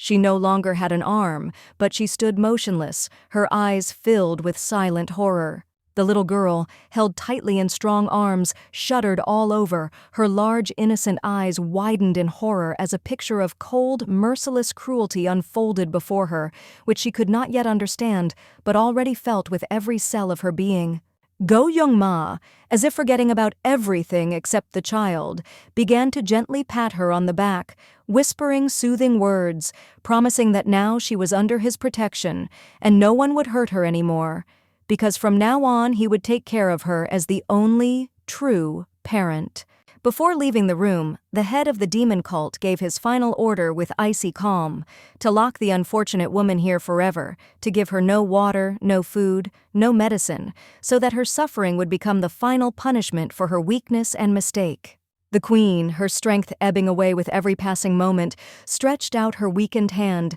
desperately begging for mercy, her voice trembling and hot tears of helplessness falling from her eyelashes as she cried out to her daughter, trying to tell her how sorry she was. Drops of fear and remorse were running down her pale, sweat-covered face. She silently moved her lips, hoping that at least the little girl's gaze would tell her that she was heard, that she was forgiven, but in response there was only a heavy, burning silence. Instead of answering, the young lady, as if not noticing the plea, slowly turned around. Her childish face remained calm, almost emotionless, as she called in a quiet but confident voice to her nanny, the kind woman who had looked after her for so many years, and then extended her hand to her. The maid, who had remained kneeling all this time, expressed her sincere gratitude to her mistress with deep gratitude and trepidation in her voice, bowing her head in a submissive gesture, as if praying to fate for the mercy that illuminated this moment with a gentle light.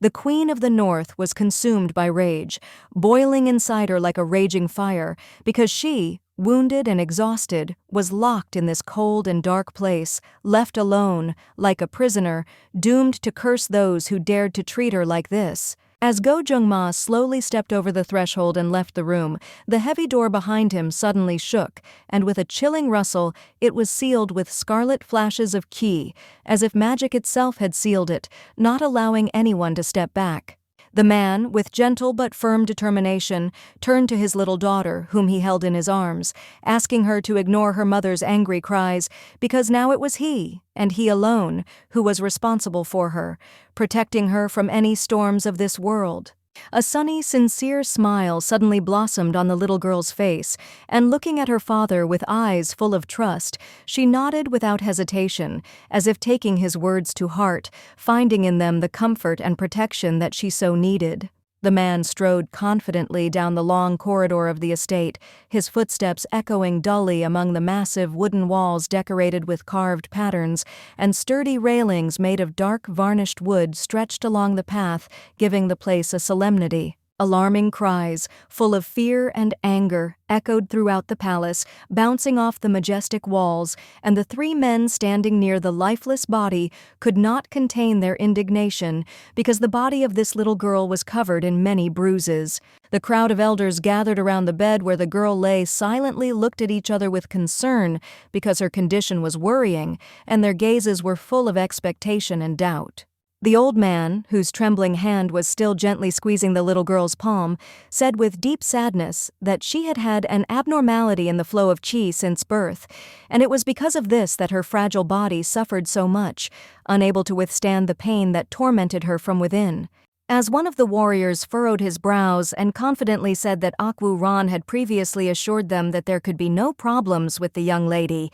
another person suddenly appeared behind him like a shadow, his presence causing the air in the hall to thicken. As soon as the newcomer stepped over the threshold, all those present, without a moment's hesitation, bowed their heads before him in deep respect, because before them stood the leader of the clan himself, who had come here to make sure that everything was all right with his precious daughter. Chung Li Hua, weakened and exhausted by illness, lay on a wide bed, sinking into soft pillows, and her face, flushed from the heat, seemed red-hot, as if a flame was blazing in her body, sucking the strength out of her, leaving only powerlessness and heaviness. The father was filled with rage, his anger burning like an uncontrollable fire against his daughter's mother, who had treated her so cruelly, and seeing no other way to take revenge, he gave the order in a cold voice to cut off the woman's remaining limbs. The handsome man, without closing his eyes until late at night, dressed himself in an elegant snow-white hanfu, and then, remaining motionless, with an imperturbable face, sat next to the girl, gently placing his hand on her shoulder, carefully checking her breathing, her pulse, monitoring her weak condition. Suddenly the silence that had enveloped the hall was broken by approaching footsteps, and soon the figure of a young man appeared in the doorway, a student who had arrived here at the call of his mentor. His face expressed concern, and his movements betrayed hidden anxiety. Go Youngma, continuing to sit quietly, without changing his posture or taking his eyes off the girl, spoke in a calm but reproachful voice, stating that Ok Woo Ron knew the whole truth about how the Queen of the North had abused her own daughter, but chose to remain silent, turning a blind eye to her suffering. Earlier, this same boy had come to his mentor himself, overcoming fear and doubt, and with a trembling voice told him that his little daughter was in terrible danger, desperately hoping that his words would force someone to intervene before it was too late. The girl was breathing heavily, her chest rising and falling with difficulty, and feverish red spots were burning on her face. Her cheeks were burning like hot coals. Her temperature was rapidly rising, leaving her without strength, in a state of unconsciousness. The man finally admitted what he had always known. The boy had not possessed demonic energy since birth, but was only endowed with a pure, untainted flow of Kai, and these words sounded like a bolt from the blue, causing the boy to flinch. The young man lowered his head and tried to hide the fear that gripped his heart, because he knew that being weak and useless meant becoming a vulnerable spot for the entire clan, and he was afraid that at any moment the mentor would consider him a burden and would take his life without hesitation. Go Youngma stood up abruptly, his movements were swift, and his voice was firm and commanding as he declared that Ok Woo Ron was the only person who could save his daughter at this moment,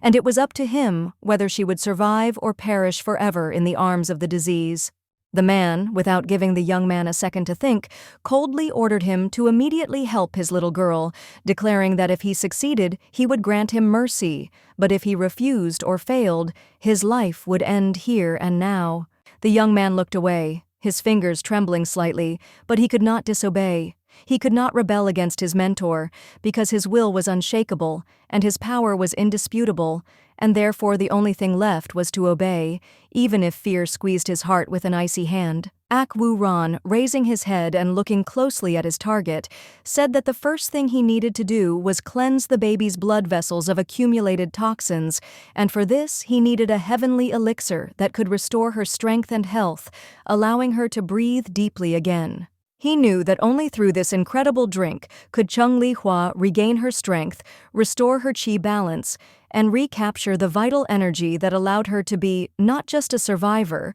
but a determined, strong individual ready to fight. Go Youngma, seeing Ok Woo Ron's determination and feeling the weight of responsibility, smiled, and without hesitation gave his disciple permission to do whatever was necessary, confident that he would take on the entire burden and do everything to save his daughter. Ok Woo Ron nodded deeply, bowing his head in respect and gratitude to his mentor, his gaze hidden under half-closed eyelids, but the sincerity and gratitude in his eyes left no doubt about his willingness to complete the task at any cost. When the heavenly elixir was used and the restoration process began, the young man intended to repay his debt to the girl, and together with her they would go through this difficult path, from which, perhaps, they would emerge even stronger and wiser, ready to face any difficulties. Chung Li Hua, lying in bed, covered in sweat and shivering from the cold, felt pain piercing through her body, and the deviation of qi continued to squeeze her consciousness in an iron grip,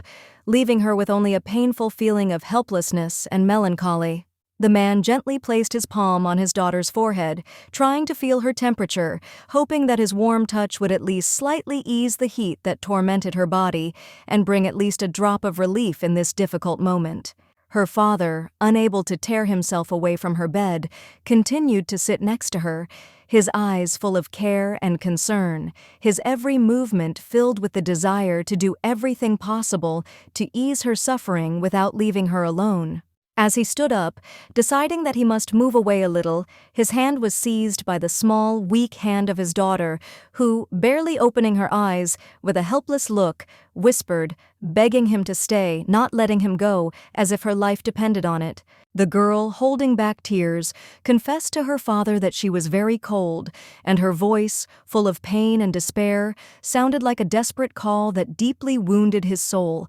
because he could not provide her with the warmth that she so needed. Calmly, with a soft and confident voice, Go Young-ma asked his little daughter to be patient for a little while, promising that once she woke up she would feel better and her body would warm up, that the illness would gradually go away, leaving her safe and at peace. The man turned and said that he could not fulfill his daughter's request to stay with her longer, his voice full of pain, as he himself wanted to be there, but knew that he had to do otherwise for her safety and future. Turning around, Go Young-ma explained with a heavy sigh that it was not because he hated his daughter, but because his hands were too dirty to touch her and he could not allow himself to violate her purity and innocence. He felt that he had no right to hold her hand, because of his actions she could get into danger, and strangers could reach out to her, trying to steal her away, not knowing her true value and innocence. Chung Li Hua was such a naive and pure girl. Her eyes were full of trust, and she looked at him with a look that could melt the heart of any adult, so sincerely and helplessly did she need his protection. Sitting down again next to his daughter's bed, he gently asked her to use him to the end, but if he ever became useless and unnecessary to her, she could get rid of him, since his main duty was her well-being and happiness. The man's hand froze at the little girl's dark hair, and he did not dare touch her, realizing that his touch could hurt her or leave unwanted marks, but deep down he desperately wanted to feel her warmth and support. Suddenly, as if sensing his inner struggle, Chung Li Hua grabbed his fingers tightly, unwilling to let go, her small hand full of determination and affection, trying to hold on to him as if her life depended on his presence and care. Holding her father's hand close to her, the little girl quietly said that everything was fine and that she was glad Go Young-ma was there, her words full of gratitude and trust that warmed his soul, giving him the strength to continue fighting for her health. In the end, the father, despite his inner doubts, fulfilled his daughter's request, staying by her side until she fell into a deep, peaceful sleep, which brought her at least a little peace and rest after all the suffering she had endured. When Chung Li Hua next opened her eyes, her gaze was dazzlingly beautiful and clear. Her eyes were shining with a bright blue light, and she was healthy, free from fear and pain, as if all her troubles had gone away along with that long night's ordeal. Waking up, she stretched her arms up, enjoying the morning stretch, as if her body was regaining strength and confidence, awakening within itself an energy that had been hidden until then, as if she felt her new charge of life for the first time. Suddenly, Chung Li Hua realized that her strength had been restored, and she began to perceive the world around her in a completely different way. She could now clearly see those small details that had previously escaped her gaze, as if her perception had expanded. Now she could see the tiny particles of dust floating in the air, seeming to dance in the sunlight, as if they had become visible through her new perception, as if she were realizing for the first time the beauty of the world around her. Rubbing her eyes with her hand, Chung Li Hua suddenly realized that her vision had improved much more than she could have imagined. Everything around her had become brighter, clearer, and she could clearly distinguish even the smallest details that had previously remained invisible to her. So Ren, the maid, entered the room with a tray in her hands. With a relieved expression on her face, she happily announced that the little mistress had finally woken up. Her voice was full of happiness, and her tone clearly showed the joy that everything that seemed endless had finally ended. Kneeling down next to the girl's bed, the maid began to carefully ask if everything was okay, if there was any pain. Her voice was full of care and tenderness, because she could not help but worry about the health of her mistress, who had suffered for so long. The maid could not hold back her tears. Her eyes were filled with bitterness, and hiding her face in her hands, she said how worried she was about her lady's health. Her words were full of sincere love and care, because she was ready to do anything to keep her safe. The woman, concerned about her mistress's well-being, demanded that she always remain safe, even if So-Ren herself was at risk. Her voice was stern, but there was such strong affection in it that it was hard to believe that she was just a servant. Chung-Li-Hua, feeling responsible for her maid, apologized for causing the maid to worry, and covering her mouth with her hands, she suddenly realized that her childish babble had changed, and she began to speak much more clearly and confidently than before, as if her words had become filled with new meaning. When the lady asked why her speech had improved so quickly, So-Ren turned to her and replied with a slight smile that such changes often happen to children when they began to recover from an illness, and that it was a completely natural process that could not be explained otherwise. The maid held a plate of porridge in her hands, which she handed to the little girl, hoping that this small but nutritious meal would give her strength and restore her energy so that the girl could continue to recover and feel better than before. Half-consciously, with difficulty opening her mouth, Chung-Li-Hua allowed the maid to bring the spoon with porridge closer to her lips, feeling how her body gradually responded to the care and attention, and her strength began to return, filling her body with warmth and comfort. When Chung-Li-Hua asked what happened to her evil mother after she was injured, So-Ren hesitated, her face became a little pale, and she remained silent, not knowing how to answer correctly, because this question touched on a very delicate topic that she did not want to talk about. Deciding to change the subject and lighten the atmosphere, the maid smiled awkwardly, stood up and, trying to hide her nervous feelings, said that she would go prepare a bath for the mistress so that she could rest and her body would recover faster. Chung-Li-Hua silently realized that her mother was dead, and everything that was happening was a result of her own bad deeds and what she could not change in her life, now realizing the full weight of her past and wrong decisions. Previously, the girl, filled with hatred and rage, dreamed of the death of her cruel mother, but now, looking back on all the events, she did not feel joy or relief from this, but only emptiness and confusion, as if something important was missing. The hot bath filled with steam, rose petals, and white curtains created an atmosphere of comfort and peace, but Chung-Li-Hua herself, being in front of this comfort, still felt a strange uneasiness, unsure of how her body would react to such a change. Chung-Li-Hua was afraid to enter the bathroom, feeling like the water would be too hot, and her doubts grew with every thought about how she would be able to withstand the heat without hurting herself, anxiously wondering if she would be able to feel safe. When So-Ren told the little girl not to worry and to go calmly to the bathroom, assuring her that she would not get burned, Chung-Li-Hua was surprised and asked why the maid was so sure, because she thought that such hot water could not be avoided without consequences. With her hands folded in front of her, the maid tried to change the subject, assuring her that worrying about her mistress was her main occupation, and that she would always be there, ready to take care of her, as befits a true maid, attached to her long service. Frozen in place by the water, the little girl thought about the nanny's behavior, which began to worry her more and more because it seemed to her that it was too suspicious, as if the maid was hiding something important and did not quite sincerely care about her. The steamy bathtub reflected her blurred face, and the water, spreading, left traces of waves like an unknown reflection of her soul itself, emphasizing her confusion and the internal struggle that did not give her peace, like a fog filling her thoughts. Clutching her head, Chung-Li-Hua cried out in panic what had happened to her blue eyes. They had always been dark, and now her new reflection seemed so alien, as if it did not belong to her, like a strange sign of change that she could not come to terms with. The nanny held out in her hands a letter addressed to the master, which had arrived from the northern palace, like some kind of message from fate, concealing within itself important events that were to change everything, and the maid eagerly waited to convey this message, not knowing what awaited her. Go Youngma, after receiving the letter,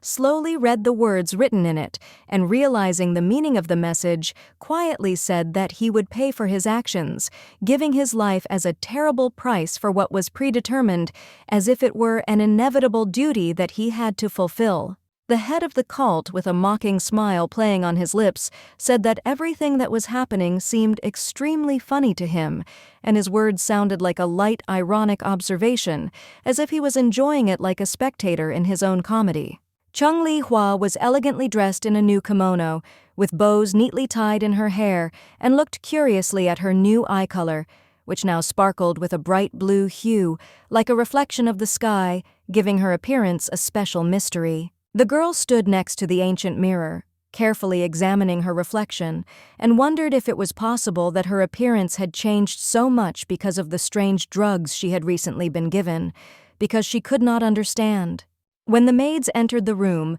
Chung Li Hua greeted them warmly, but noticed that they looked indifferent in response, their faces expressing a complete lack of interest, as if it was just another day that brought no joy or excitement to their lives. One of the maids, kneeling before the lady, respectfully explained that she had come to do her duty, clean the room and wash the floors, and her words sounded so calm and confident that it even seemed as if this was her permanent task. The little girl tried to start a conversation with the girl, carefully asking if she had eaten, but the maid, not wanting to waste time on a long conversation, answered with a short yes, slightly avoiding further questions and clearly not wanting to go deeper into the conversation, which was noticeable. Chung Li Hua smiled awkwardly, feeling her heart squeeze heavily with longing for her nanny, So Ren, with whom she always communicated with such warmth and ease, because they were really close friends, and without her the world seemed much more empty and lonely. Unable to contain her emotions, she suddenly rushed to the side, cheerfully shouting that she was going to go for a walk, and the maids, although they did not expect such a turn of events, bowed and accepted her decision, obediently agreeing, as always happens in their lives. After Chung Li Hua left, she let out a sigh of relief, as if she had thrown off a heavy burden, and stood for a moment at the door, enjoying the silence that reigned around her, feeling how the tension gradually went away, giving way to calm and ease. The girl walked slowly and thoughtfully along the street. Her small steps were barely noticeable against the backdrop of the noisy city, and each of her steps was so careful and light that it seemed as if the street itself was adjusting to her movement, like a gentle and loving mother. Passing by the Chinese arch with the old brick roof, she looked hopefully for her nanny, So Ren, because for her, So Ren was not just a servant, but a loyal friend and mentor, whose presence always gave her a feeling of safety and comfort. Now, whenever the servants approached her, she felt their respect every time, which was not just a formality, but a sincere recognition of her position, because with each passing day she became more and more important, and her status as a mistress was felt at every step. The little girl stopped not far from the lotuses, her gaze wandering around, and, looking around, she tried to find at least one familiar face among the passers-by that could return her feeling of confidence, as if she was looking for someone who would help her find her way. So Ren walked quickly, confidently passing through the stone passage, not paying attention to the world around her, as if nothing could distract her from her goal, and the trees along her path seemed like mere decorations, unable to overshadow her determination. And suddenly, like a shadow, a tall man appeared behind the little girl, wearing a long, dark hanfu, his black hair tied into a ponytail fluttering in the wind, and his sudden appearance made Chung Li Hua shudder, filling her heart with worry and anxiety. Chung Li Hua jerked back, letting out a cry of fear, her fingers instinctively curling and her legs retreating back, trying to create distance from the strange and tall stranger who was suddenly so close and bringing a sense of threat into her world. Folding his arms across his chest, the man muttered something angrily, holding back any emotion, and, without bothering to explain his appearance, confidently called himself an ordinary old man passing by who simply happened to be in her path. Chung Li-hua awkwardly scratched the back of her head and, trying to remain calm, said in a reserved tone that if he was not going to leave, she would have to leave herself, not wanting to waste any more time on a strange man who was clearly not who he seemed. The man clearly didn't like her answer, and he raised his voice a little, shouting that he wasn't going to leave and didn't understand at all why he was being asked like that. His words sounded like a challenge, and his pride was hurt by such an attitude towards him. After his scream died down, the man hesitated, realizing his harshness, and began to make excuses, trying to smooth things over, and Chung Li-hua, in turn, realized that her interlocutor was a real sanguine person, energetic but fickle in his emotions. He extended his hand to her, and a red bead flashed on it, looking beautiful and strange against the backdrop of his stern appearance, attracting attention with its unusualness and bright hue, as if ready to tell its own story. Intrigued, Chung Li-hua came closer, carefully examining this gift that seemed to be meant just for her, and her gaze was full of curiosity, because the bead seemed not just a decoration, but something significant, with some special meaning. She asked, puzzled, why he had given it to her, and the man, muttering something unintelligible, explained that he had simply found her, and, deciding that she was worthy, had decided to present this gift to the lady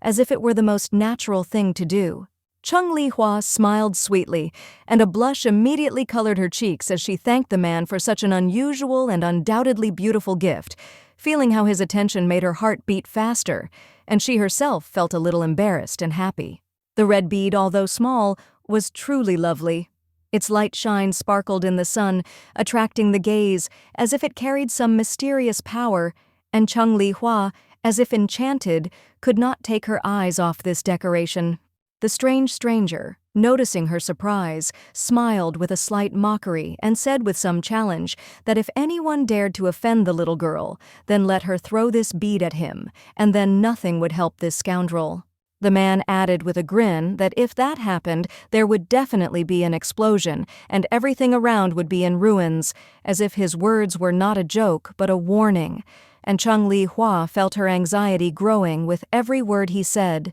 Chung Li-hua stood there in complete confusion, not expecting him to give such a strange and disturbing answer. Her heart began to beat faster, and her mind was filled with questions, trying to figure out whether his words were just a joke or if there was actually a threat hidden. Awkwardly, a little embarrassed, she thought that perhaps this uncle was just joking, but it was so strange and unexpected that she held back her anxiety, turning around and trying to distract herself from his strange words, not wanting to seem confused. She nevertheless decided to accept the gift into her hands, feeling in the bead not just an object, but a whole story, giving her warmth, confidence, and a sense of a special connection with this moment.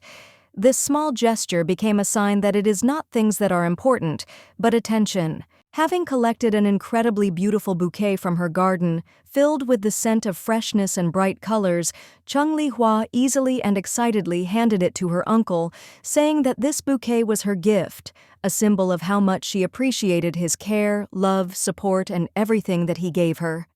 The man blushed deeply, not expecting such a touching act from her, his heart literally filled with excitement, joy, and gratitude that she gave him this incredibly sweet gesture that he would remember for the rest of his life. In his hands was a small bouquet, which he held with some awkwardness. His face flushed, and his voice struggled to break through the embarrassment as he quietly muttered that the delicate gift was certainly not suitable for him, but despite this, he could not help but appreciate the sincerity. Without thinking twice, and perhaps under the influence of some obscure impulsiveness, the strange uncle handed her even more red beads, as if they could explain all his mysterious actions and hidden intentions, but she could not fully understand what exactly was meant. After that, as if he had accomplished something important, he quickly turned around and, without further ado, disappeared behind the thick branches of the trees, leaving the girl completely alone, in the shadow of uncertainty,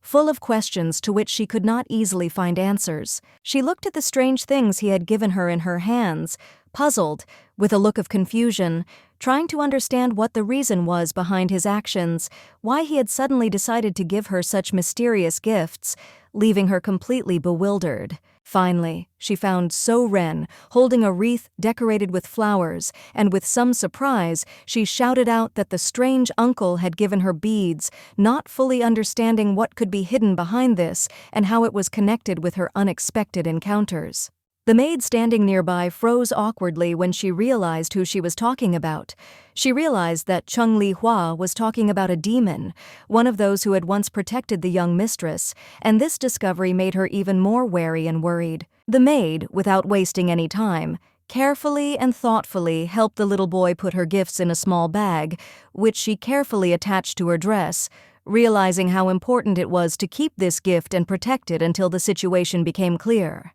And then, carefully taking the girl by the hands, the maid, with a kind smile, suggested that she go and eat, hoping that the food would help her take her mind off everything that was happening and calm her nerves a little after such a strange meeting, gifts, and unexpected events. All this time, watching them leave, another man was watching from behind the bushes with restraint, his presence barely noticeable, but he carefully followed their every step, as if expecting something important or, perhaps, preparing for further action. Meanwhile, the demons had gathered in one room, and one of them, with a bright expression on his face, was clutching the bouquet that the young lady had given him, enjoying this unexpected gesture as a reminder of her kindness, attention, and sincere care. Another, with a sly smile, laughing, pointed his finger at the flower ring that was on her finger, hinting at how she had thought through every moment, drawing attention to her generosity and attention to detail, like a true hostess. The uncle was shocked and could not believe his eyes when he dropped his bouquet, not believing that another man could receive a more valuable and beautiful gift from the little girl, remaining bewildered and confused by such an unexpected turn of events. Grabbing the king of poisons, the man, with a furious expression on his face, began to shake him, asking what he had given the girl that she was honored with a flower ring, and how he had managed to win her attention with such a strange but beautiful gesture. Touched, he began to pick up his bouquet of yellow flowers, realizing that he had given her a gift that was not so sweet and touching that the girl would like it as much as the flower ring, and this made him feel like a loser. Grandfather interrupted their argument by stating firmly that the Northern Kingdom intended to start a war because the tank was not facing them and the king's daughter was killed, which was the catalyst for all of these events, leaving no doubt. The men were not happy because it was the princess of the Ice Palace who had been the first to do something wrong, hurting their young mistress, and this had created a huge conflict that was now threatening to escalate into something bigger if it was not stopped. The head of the demonic cult made a decision and, without wasting time, went to the village himself to divert attention from his daughter and at the same time greet the townspeople, demonstrating his concern for the people without arousing suspicion. The old man pressed his hand tightly to his belt, carefully looking around at those around him, and with a slight sigh added that Go Young Ma, in an attempt to divert attention, behaved as carelessly as possible so that no one would even suspect his true intentions. The adult man in the dark hanfu shrugged his shoulders and waved his hand vaguely, saying with slight surprise that hadn't rumors about the lady spread a month ago, since everyone who should have known was already aware of her true role. The old man, smiling a little mockingly, lowered his voice and noticed that the girl had changed her speech so quickly, becoming much more confident and erudite that hardly anyone would believe in such a quick and unexpected transformation of her skills. After that, he began to tease the younger demon with a mischievous glint in his eyes, not forgetting to mention that this little girl had given him an incredibly touching gift, a ring made from a flower, which almost made him cry with happiness. After that, they all turned to the King of the Dead with a question about what he gave the girl as a token of gratitude, but the answer was unexpected. The gift turned out to be the only and most significant because nothing more valuable existed, and everything around seemed only a fake. The elder of the demons, watching what was happening, smiled slyly, his face lit up with a thoughtful expression, and he himself, with a wand in his hands, in gray hair and in light, almost angelic clothes, looked not only wise, but also secretive, like a man who knows all the secrets of the world. Chung Li Hua, sitting by the lotus pond, was quietly lost in thought, dispassionately watching the flowers gently swaying on the water, her gaze lifeless and cold, as if she had lost all interest in life, becoming a part of this secluded corner of nature. She thought about how her eyes were now blue, which was very strange and unusual, and her thoughts couldn't help but go back to when Ak Wu Ran gave her the elixir, and perhaps it was the reason for the changes, although she still doubted the correctness of her suspicions. But why did the young man, knowing that she was the daughter of his enemy, give her such a drink? Because this elixir was so powerful that it could help him master professional martial arts, making him much stronger and more dangerous than before. Chung Li Hua sighed, realizing that she was indebted to him, as his gift was not a simple gesture, but rather something important and meaningful, and deciding to thank him, she decided to weave a wreath for him, hoping in this way to at least slightly repay her gratitude. Suddenly, completely unexpectedly, her grandfather appeared right next to her, which greatly frightened the girl, because she did not hear his steps and did not expect his appearance, and with a smile on his face, he told her not to sit on the cold stone, otherwise she might get sick. Picking up the flowers that Chung Li Hua had dropped, the old man gently apologized, noting that he had probably frightened her greatly with his sudden appearance, since his suddenness might have created discomfort in her soul, even if he had not meant to cause her any trouble. Chung Li Hua, smiling slightly, reassured him, saying that everything was fine and that she often got scared over trifles because her emotional vulnerability sometimes made her too susceptible to any unexpected event, but she was already used to such moments. Stroking the little girl on the head, the grandfather said warmly that at her young age it is normal to feel fear and experience emotions, because this is part of the human experience, allowing one to grow and develop, opening up new horizons in understanding the world. After which he waved his hand, as if brushing away everything that was happening, and asked with concern if she had any pain that he could help with, because he always had the power and knowledge in his hands to cure a wide variety of ailments. Chung Li Hua trustingly extended her hand that was aching, not realizing that her action could cause concern, because she simply wanted the old man to help her with the pain without thinking about the consequences of such trust. Instantly the man became serious, his face darkened, and he said gloomily, with a hint of severity in his voice, that one cannot so easily trust strangers, especially those who may not be who they claim to be, because this can lead to undesirable consequences. The little girl still grabbed her grandfather's hand without taking her eyes off him, and quietly said that she knew she shouldn't trust him like that, but at that moment she felt like her intuition was telling her that this man wouldn't hurt her,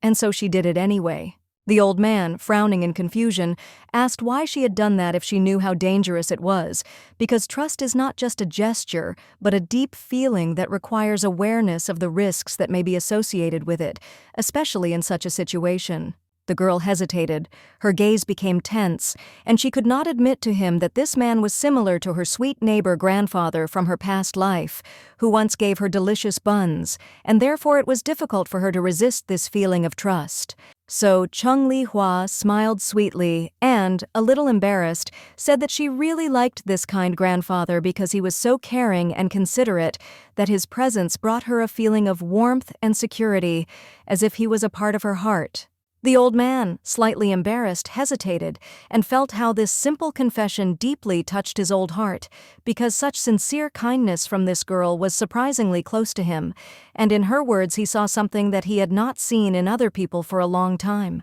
Bowing before her with respect and sincere admiration, the demon elder stated that her internal energy had increased significantly despite her not having yet begun to practice martial arts, as the foundations for great potential had already been laid within her soul. Suddenly the wind, rising as if from nowhere, wrapped itself around the girl's body, and she felt incredibly light and free, as if all the weight of the world had disappeared, and her body began to subtly feel this invisible force that gave her extraordinary freedom. Instructively, Grandpa explained that this was her inner ki, the energy that is present in every person, and if she learned to control it by training and refining it, she could use it to achieve great goals and improve her skills every day. Chung Li Hua was overjoyed. Her eyes lit up. She clenched her fists in front of her and, full of determination, made a firm decision to master martial arts and develop her powers as soon as possible in order to become strong and protect those she loves.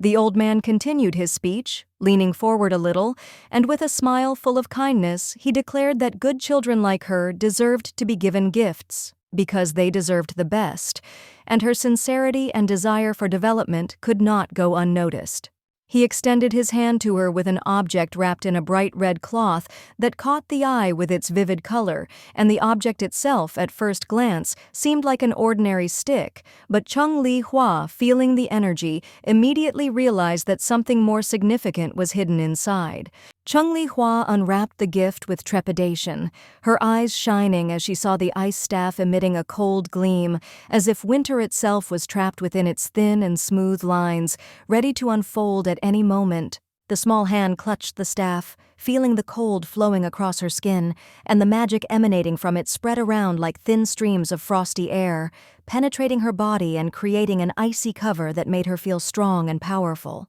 Grandpa said with a smile on his face that with this staff, she would increase her chi, mastering cold magic, and thus her strength would grow, opening up new horizons in the world of magic, and her energy would become stronger and more controllable. After which he added, pointing his finger at the staff, that if she squeezed it tighter, she would transfer her energy into it, strengthening her magical power, and if she unclenched it, her energy would return back, and the magic would lose its power, maintaining a perfect balance. When the little girl, who was enthusiastically waving a stick in all directions, asked what would happen when she grew up, the old man replied that tens of thousands of blue flowers would appear on her, as if nature itself had decided to give her a miracle that would be impossible to describe in words. Chung Li Hua smiled as she imagined how these flowers would bloom beautifully, and she felt that it would not just be a sight to behold, but real magic that would bloom right before her eyes,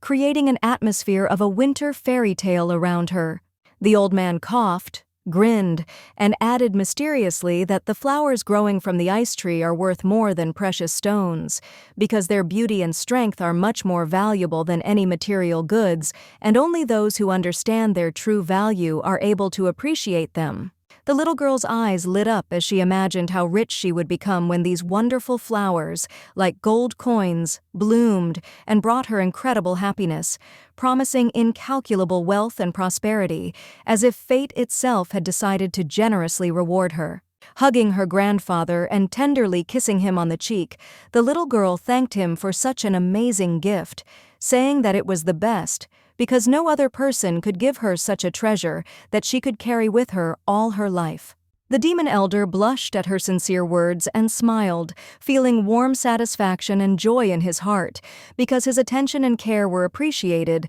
and it brought him no small amount of happiness in his old age. A whole month has passed since then, and the dark sky, covered with thousands of sparkling stars, enveloped the world in its silent grandeur, as if watching how all the events, changes, and experiences follow one another, and life, despite its fragility, continues on its way. The girl sat irritably in her room on her bed in her nightgown, angry that her grandfather's advice, which was supposed to be wise and helpful, did not help her, and she still could not understand why she did not feel strong and confident as she would like. She swung the stick in all directions with great effort, desperately trying to control her internal kui, but despite all her efforts and concentration, she could not feel the slightest connection with this powerful force, and every gesture she made seemed empty and ineffective. Chung Li Hua angrily yelled at the ice staff, demanding that it immediately stop its actions, as she was so tired from the bitter cold that despite her strong desire to hone her fighting skills,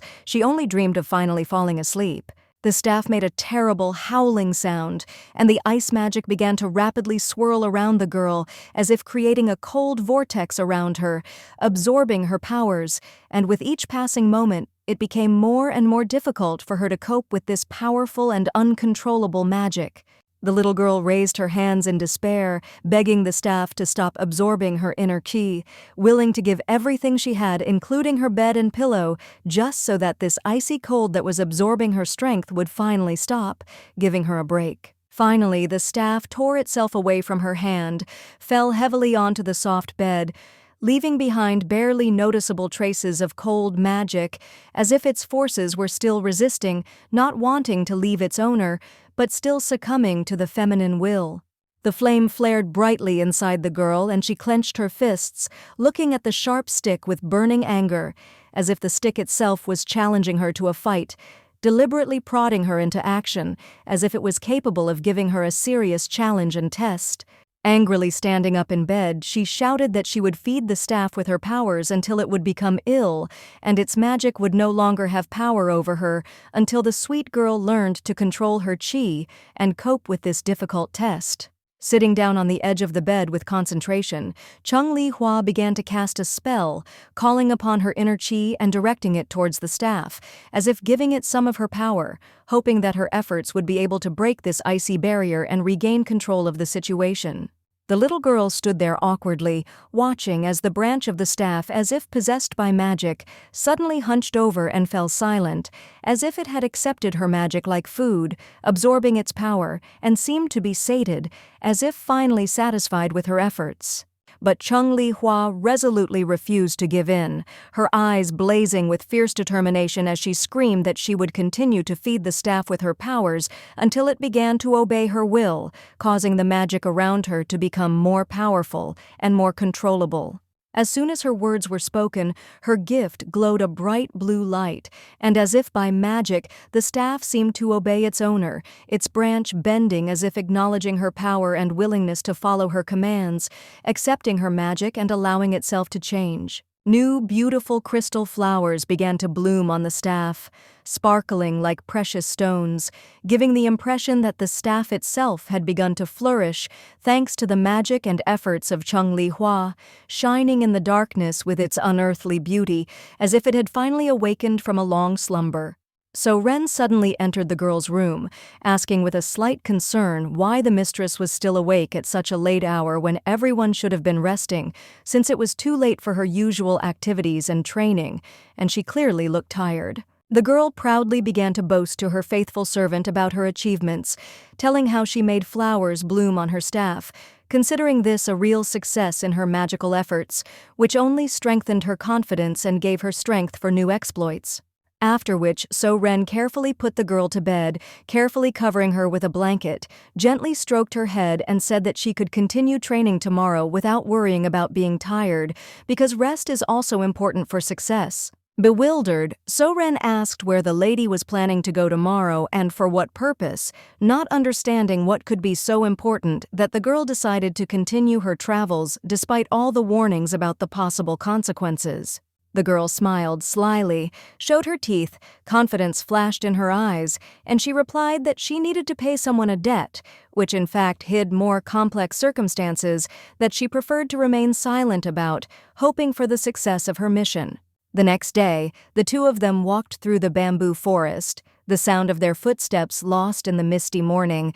until they came to the locked doors of a stone house, where a servant tried to convince her mistress that if they were caught, they would face severe punishment and their plans would be ruined. Chung Li Hua asked So Ren not to worry, assuring her that she should remain outside while she quickly went inside the house and returned as soon as possible without risking her safety or delaying her duty any longer. The door closed with a quiet creak, and the maid waved goodbye, wishing her mistress good luck, and, slightly out of breath from excitement and anxiety, disappeared into the dark shadow, not expecting that her mistress's mission would be so intense and full of unpredictable events. With small, careful steps, the girl walked forward along the cold stone floor, surrounded by thick fog, where a strange atmosphere reigned, stuffy and damp, creating the feeling that in this place time seemed to have stopped, and everything was covered in oblivion. She stomped through the dark and uninviting dungeon,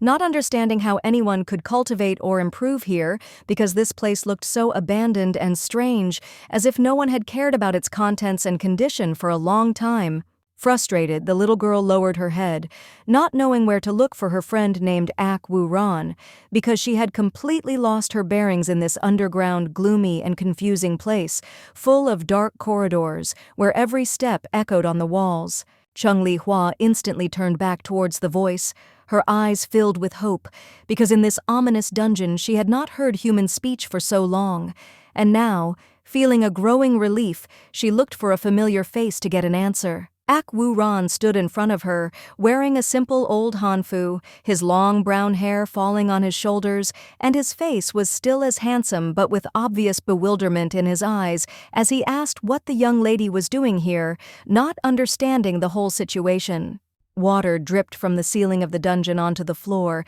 The sound of each drop was almost hypnotic, creating a strange feeling of peace and anxiety at the same time, as if the space of the dungeon itself decided to remind of its ancient, forgotten essence. The boy sat on the floor, deep in meditation, his eyes closed indicating his concentration, and around him swirled streams of internal qi, filling his body with magical power, reflecting the light from the shadows of this dark dungeon. Ak Wu Ran opened his eyes in surprise and turned around when he heard someone's footsteps. His attention instantly focused on the movement, and he was surprised to see someone enter his dungeon, interrupting his meditation and creating an unexpected moment of tension. It took him only a little time to find his guest, the girl who had decided to visit his cave, and his gaze became more wary, because this unexpected visit seemed strange and completely unexpected to him in such a secluded place. Frowning, the young man asked how the lady got here and for what reason she decided to be in this ominous place. His voice sounded with slight displeasure, and his eyes showed concern, because he did not expect to see her here. Clutching the bag she had brought with her, Chung Li Hua replied, slightly nervous, that she had walked here on her own 2 feet, not wanting to reveal all the details of her mission, but feeling an inner anxiety that grew with every word. Clutching his head in frustration, Ak Wu Ran muttered that he had meant something completely different, and that the girl shouldn't be in such a dangerous place. His words sounding alarming as he knew how dangerous it was here for someone who wasn't prepared for the challenges of the dungeon. The little girl, looking down, quietly said that she knew about all the risks and dangers of this place, but still came here for a short time to give him a gift and then immediately return, not intending to linger and worry. The young man's face slowly became covered in a dark shadow, his eyebrows furrowed, and his gaze filled with bewilderment. He could not understand what his interlocutor was talking about. Each of her words sounded mysterious, as if hiding something more than a simple meaning. The little girl suddenly tripped over a stone protruding from the ground. Her thin leg trembled, and she, unable to keep her balance, swayed forward, waving her arms in fear, as if hoping to grab hold of an invisible support, but inevitably rushing towards the ground. Chung Li Hua suddenly collapsed onto the cold floor. A sharp pain pierced her forehead like a hot needle, forcing her to close her eyes, and at the same moment, the bag she was carrying slipped from her weakened hands and fell with a dull thud next to her, right at the guy's feet. The little girl slowly rose to her knees. Her thin arms were shaking, her clothes were dirty with earth and covered with small abrasions, and her eyes were filled with anxiety, because she looked sadly at her bag, afraid to even imagine that her gift to her friend was now ruined, crumpled. Ak Wu Ran shuddered when his gaze fell on the open bag, his heart momentarily clenched in apprehension, but once he saw what exactly was stored inside, his eyes involuntarily widened in surprise, and he felt a slight thrill. Sweets, cookies, candies, and caramels, which had been inside safe and sound just a few minutes ago, now helplessly scattered across the ground, covered with a thin layer of dust, poured out of the bag, which had burst open when it fell. Confused, the little girl began to collect the scattered sweets in a hurry, deftly sorting through the cookies and candies with her trembling fingers. But each piece, stained with earth, made her feel more and more embarrassed, because she was incredibly ashamed. After a short pause when the last of the sweets had been collected, Chung Li Hua hesitantly stood up, dusted her palms, looked timidly at the boy standing next to her, and, nevertheless, overcoming her embarrassment, handed him the bag, a pleading look in her eyes as if asking him not to reject the treat. Ak Wu Ran frowned, his gaze grew colder, and with his arms crossed over his chest, he replied in a reserved but firm manner that during his training to increase his qi, he could only eat certain foods, and not just any food, no matter how delicious or desirable it might seem. Chung Li-hua narrowed her eyes, her lips pressed into a stubborn line, because she knew very well that the young man had already activated all of his energy points, and therefore he was simply pretending, because in such a state he could easily afford at least a few candies. The handsome man turned away slowly. His movements were smooth, but there was an unmistakable sternness in his voice as he ordered his lady, in a tone that brooked no argument, to return back to the palace, as if the conversation was over and further attempts to argue would be useless. However, the little lady had no intention of giving in. Her eyes flashed with determination, and, overcoming the young man's reluctance, she stubbornly handed him the cookie, hoping that he would soften, take at least one piece, and stop holding up this impregnable wall of self-control in front of her. Ak Woo-ran, without even changing his expression, abruptly put his hand in front of him, as if trying to create an invisible barrier between himself and the treat, making it clear that his decision was final, and any persuasion or attempts to convince him were doomed to failure. Upset, with a slight tremor in her voice, Chung Li-hua looked at the young man and quietly asked if he really thought she had brought him poisoned sweets, and if so, why was he so distrustful of her, as if she might wish him harm? Ak Woo-ran shrugged indifferently, his face unreadable and his voice cold, as he replied that she was allowed to think whatever she wanted, but the decision remained unchanged. After which he turned around and walked away without further ado, clearly not intending to continue the conversation any longer. However, suddenly the little girl, without thinking, decisively bit off a piece of the cookie to clearly prove that everything was in order with the dessert. And, chewing, she looked proudly at the young man, hoping that now he would stop doubting and accept her sincere treat. After that, as if nothing had happened, she held out the cookie again, her eyes shining with childish spontaneity. In them, one could read the desire to convince him that it was not only completely non-poisonous, but also incredibly tasty, and all she wanted was for him to try at least a piece. Ak Woo-ran exhaled heavily, feeling a strange, unpleasant uneasiness, because he couldn't understand why Chung Li-hua was trying so hard for him when he himself had tried to push her away time and time again. But even despite all his cold refusals, she still remained so stubborn and persistent. The truth was that the heavenly elixir was given only thanks to the young man, and it was this miraculous healing that allowed the little girl to regain her strength, regain her former energy, and once again feel the joy of life, which she had almost forgotten. With unwavering determination, the girl insisted on her own,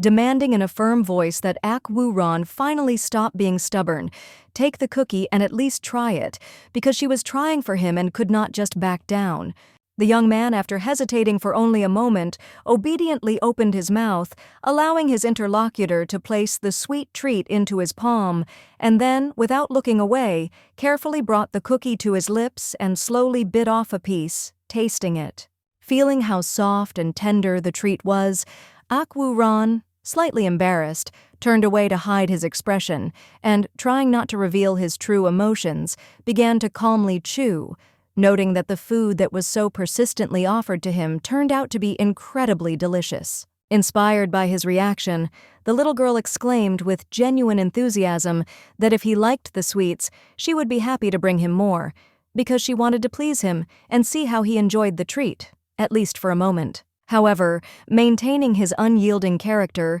the boy stubbornly frowned and firmly stated that she should not come here anymore, as if he was trying to put an invisible boundary between them. But even in his voice there was a slight uncertainty. A whole week had passed, and Chung Li-hua was enjoying a leisurely day, sitting with So-ren at an elegant tea table, skillfully carved in the traditional Chinese style. The table was generously laden with a variety of delicacies, among which rice buns were especially notable. The servants, standing a little further away, watched in bewilderment as the young lady carefully placed the tender rice buns into a small cloth bag, instead of enjoying them right then and there, as required by dining etiquette. The woman, squinting slightly and placing her hand to her chin in a thoughtful gesture, slowly noted that the food would undoubtedly get cold on the way and, perhaps, lose its original tenderness and delicious taste. Wary and obviously upset by these words, Chung Li-hua exclaimed with a bit of alarm that what was said was true, because over time, meat loses its juiciness and becomes tough, which means that the young man to whom she is bringing the treat will not be able to truly enjoy the taste of the dish. So Ren stood up abruptly from the table, loudly slapped her palms on the smooth surface, and indignantly declared that the lady, as far as she remembered, had already taken an oath not to go into the cave where her mysterious friend lived anymore. Clutching her bag of carefully collected food to her chest, Chung Li-hua quietly muttered that of course she would definitely return as soon as she had time to deliver all the food to the one who was waiting for it with anticipation and hope. With her hands on her waist, So Ren sternly declared that the warrior should not be disturbed, as he was cultivating in seclusion, and any interference could ruin his precious practices that required complete concentration and calm. The little girl, noticing the worry in So Ren's eyes, began to appeal to her pity, begging the lady to imagine what it would be like to find herself in such a hopeless situation, without food, in a dark, damp cave, alone with herself, with a hungry soul that longs for at least a drop of comfort. After these words, the little girl, visibly agitated, quickly grabbed the nearest weapon that was lying nearby from the surface and confidently declared that, if necessary, she would be ready to defend her beliefs and her position, despite all the difficulties. The woman, without hesitation, firmly said that Ak Wu Ran could become the heir to their clan, and in order to deserve this title, he had to learn to suppress his emotions and needs, becoming a true man, ready for great responsibility. Chung Li-hua, looking down in confusion, thought in confusion that the boy, her good friend, was completely unwilling to do this, learn this art, and become the heir to the great demon clan, as expected of him. The dream of the young man in the book was to live the simple, unpretentious life of a cattle breeder or farmer, away from the hustle and bustle of the outside world, enjoying the daily joys of working on the land, in harmony with nature and forgetting about all its difficulties and hardships. Ak Wu Ran would be so happy if he could grow up and become what he always dreamed of being, a man leading a calm and peaceful life, away from the hustle and bustle of unnecessary ambitions, enjoying every moment of his existence. In the end, So Ren, after much thought and internal hesitation, agreed to let the lady go to her friend one last time, realizing that this act could play a decisive role in her future and help resolve the internal contradictions that tormented her soul. Chung Li-hua entered the house, or rather cave, quietly and cautiously, stepping onto the soft floor and moving cautiously into the semi-darkness, when the door, slightly ajar, creaked under her steps, breaking the deathly silence of this secluded, almost holy place. Once inside, Chung Li-hua began to anxiously call out her companion's name, carefully examining every part of the cave,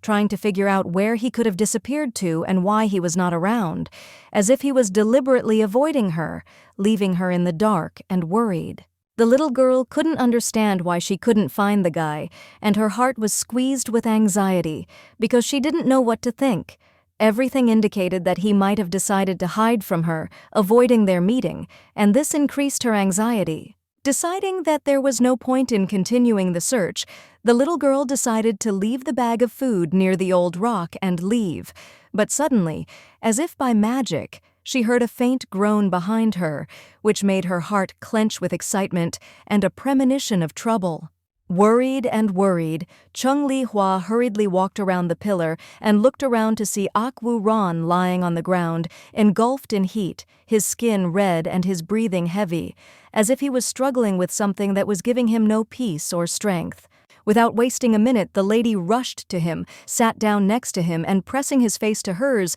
anxiously asked what had happened to him, her voice sounding worried, as if she was trying to find an answer to this unexpected and alarming turn of events that had happened to her friend. The handsome man was breathing heavily, his face was distorted with pain, and his eyes were shining with despair. Holding back irritation and fatigue, he finally squeezed out a question about why the girl came to him again, despite his desire to be alone and not bother anyone. Chung Li-hua was not going to back down, insisting that the young man looked extremely ill and that it would be better for him to go with her, since his condition clearly did not allow him to remain in that state, and it was dangerous to go alone. Ak Woo-ran, struggling through the pain, ordered her to leave, claiming that he was fine and that she shouldn't worry. But in reality he was lying, because his breathing was heavy and his body was hot, which was obvious even in his desperate attempts to hide his true state. Grasping the sleeves of his robe, Chung Li-hwa adamantly refused to leave without him, knowing full well that he clearly needed help and that he couldn't stay here alone when his body was fighting something far more dangerous than he was letting on. The young man rather roughly slapped the little girl's helping hand away, causing her to retreat a few steps back, and her heart sank in surprise, as if his gesture was not only a physical but also a spiritual blow that stunned her and made her feel the full weight of his alienation. Looking at her companion with a hurt expression, Chung Li-hwa tightly grabbed her hand, which was hurting from the way he had pushed her away, and with each passing moment, she felt her kind heart begin to break, because she did not understand why her good intentions were so easily rejected. Turning away and trying to hide her emotions, the little girl walked away, deciding that if he did not want her help, she would find someone else who could help him in his trouble, because her conscience did not allow her to simply leave him in such a state without doing anything. Ak Woo-ran, feeling ashamed and inner turmoil, turned away from her, realizing that his actions were not caused by a desire to reject her help, but by deep dissatisfaction with himself. But he remained silent, because he knew that her help might be too great for him. There, on the street, So-ren was already impatiently waiting for the lady, and noticing her, Chung Li-hwa loudly, with anxiety in her voice, shouted that the guy who remained in the cave urgently needed help, because she could not leave him alone with his suffering. This time, the maid was adamant, firmly stating that it was impossible to help the cultivators during their seclusion, as it was the time for their enlightenment, and any interference could disrupt their deep practices that were important for their future path. After these words, she seized the little girl by the hand and, without giving her any chance to resist, pulled her away, despite all her attempts to resist and not wanting to leave her friend, especially in such a dangerous and secluded place where he could be threatened with great misfortune. So-ren said rudely that of course she felt sorry for the boy, but if he was too weak to endure the trials of life as a cultivator, then it was his fate to die, because he would not be the heir to their cult, and such a fate could not be avoided. Chung Li-hwa, unable to contain her emotions, began to cry, trying to justify the young man, claiming that he was simply abandoned without a chance to survive, as if he was destined to die, and everything else was just a cruel game of fate that no one could cope with. The two of them walked slowly away from the cave, their footsteps echoing through the misty forest, and the silence that reigned around them seemed impenetrable, as if nature itself was hiding their actions, not wanting to bear witness to what was happening. Ak Woo-ran lay unconscious on the cold stone floor of the cave, his body as still as marble, while the bag of food left nearby was a reminder of the care he was not destined to receive at this moment, left without help or salvation. A whole week passed. The rain fell tirelessly from the sky, soaking the earth and cutting into the fabric of time, and the majestic Chinese palace of the demonic cult stood motionless, as if waiting for something important to happen in the near future. So-ren, with her hands folded in front of her and a thoughtful expression on her face, asked if the young lady would like to take a walk in the garden, thinking that it might clear her mind a little, forget her worries, and provide at least a little peace in this difficult moment. The little girl stubbornly lay in bed, rejecting offers to play or go for a walk, because the rain outside continued without stopping, and her soul was tormented by resentment towards her friend, who, in her opinion, left the poor boy in such a dangerous situation without any hope of salvation. The lady also responded to the suggestion of playing with beads with a deep sigh, reminding that So-ren had already said that such toys were unsafe because they could explode at any moment, and her concern for the lady's safety was stronger than the desire to entertain her. When asked to bring her some sweets, the girl hid under the blanket, as if in a shelter from the outside world, and, smiling weakly, replied that in fact she would prefer to eat pancakes, because these simple but such delicious dishes always gave her a feeling of coziness and comfort. So Ren, hearing her request, clenched her fist in displeasure, her face became hard, and her voice rang out loudly as she declared that she would definitely prepare food for the mistress, although inwardly she knew that she had much more important things to do than simply satisfy her whims. Chung Li Hua slowly peeked out from under the blanket, cautiously looking around to check if she was alone in the room.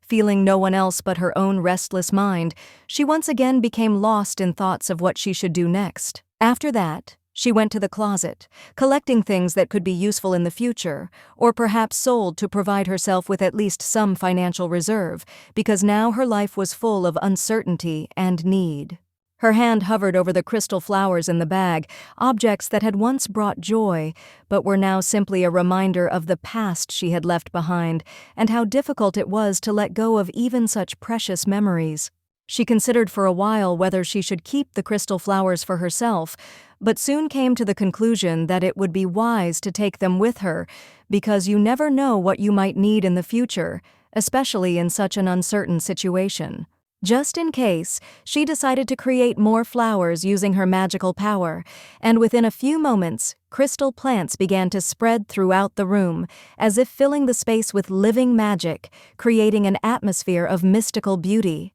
Frowning, she continued her work with concentration, putting all her will and magical power into the staff, which in her hands turned into something extraordinary, filling with power, as if coming to life under her touch. Plants, sparkling like ice flowers, wrapped around the stick, creating patterns around it that radiated cold. The air around it was filled with a frosty, almost tangible cold, and the room itself became a place where time seemed to slow down. The flowers fell softly to the floor, as if by themselves, and despite their fragility, they did not break, but remained untouched, as if protected by an invisible force that gave them extraordinary strength, despite their crystalline fragility. Chung Li Hua, looking closely at the jewels that lay at her feet, wondered if they would be enough to get her through all the trials that awaited her, or if she would find herself in a situation where she would need additional support. After making sure that all the necessary things were packed and ready, the lovely Chung Li Hua calmly slung her luggage on her back,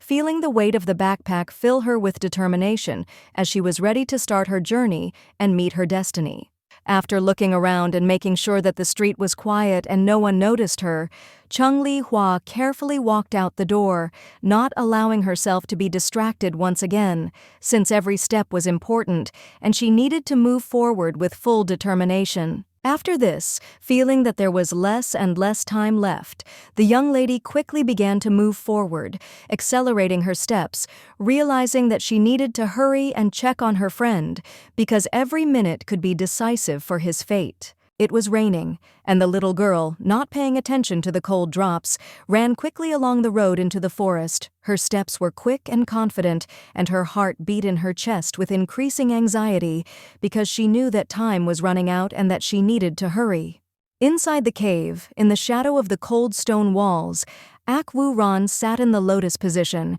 meditating intently, absorbed in his thoughts, where every inhalation and exhalation became part of an inner search that he hoped would lead him to the answers he needed and needed. He remembered the words of his birth mother, who ordered him to stay home no matter what, assuring him that there were things in their world that could be too dangerous for even the strongest,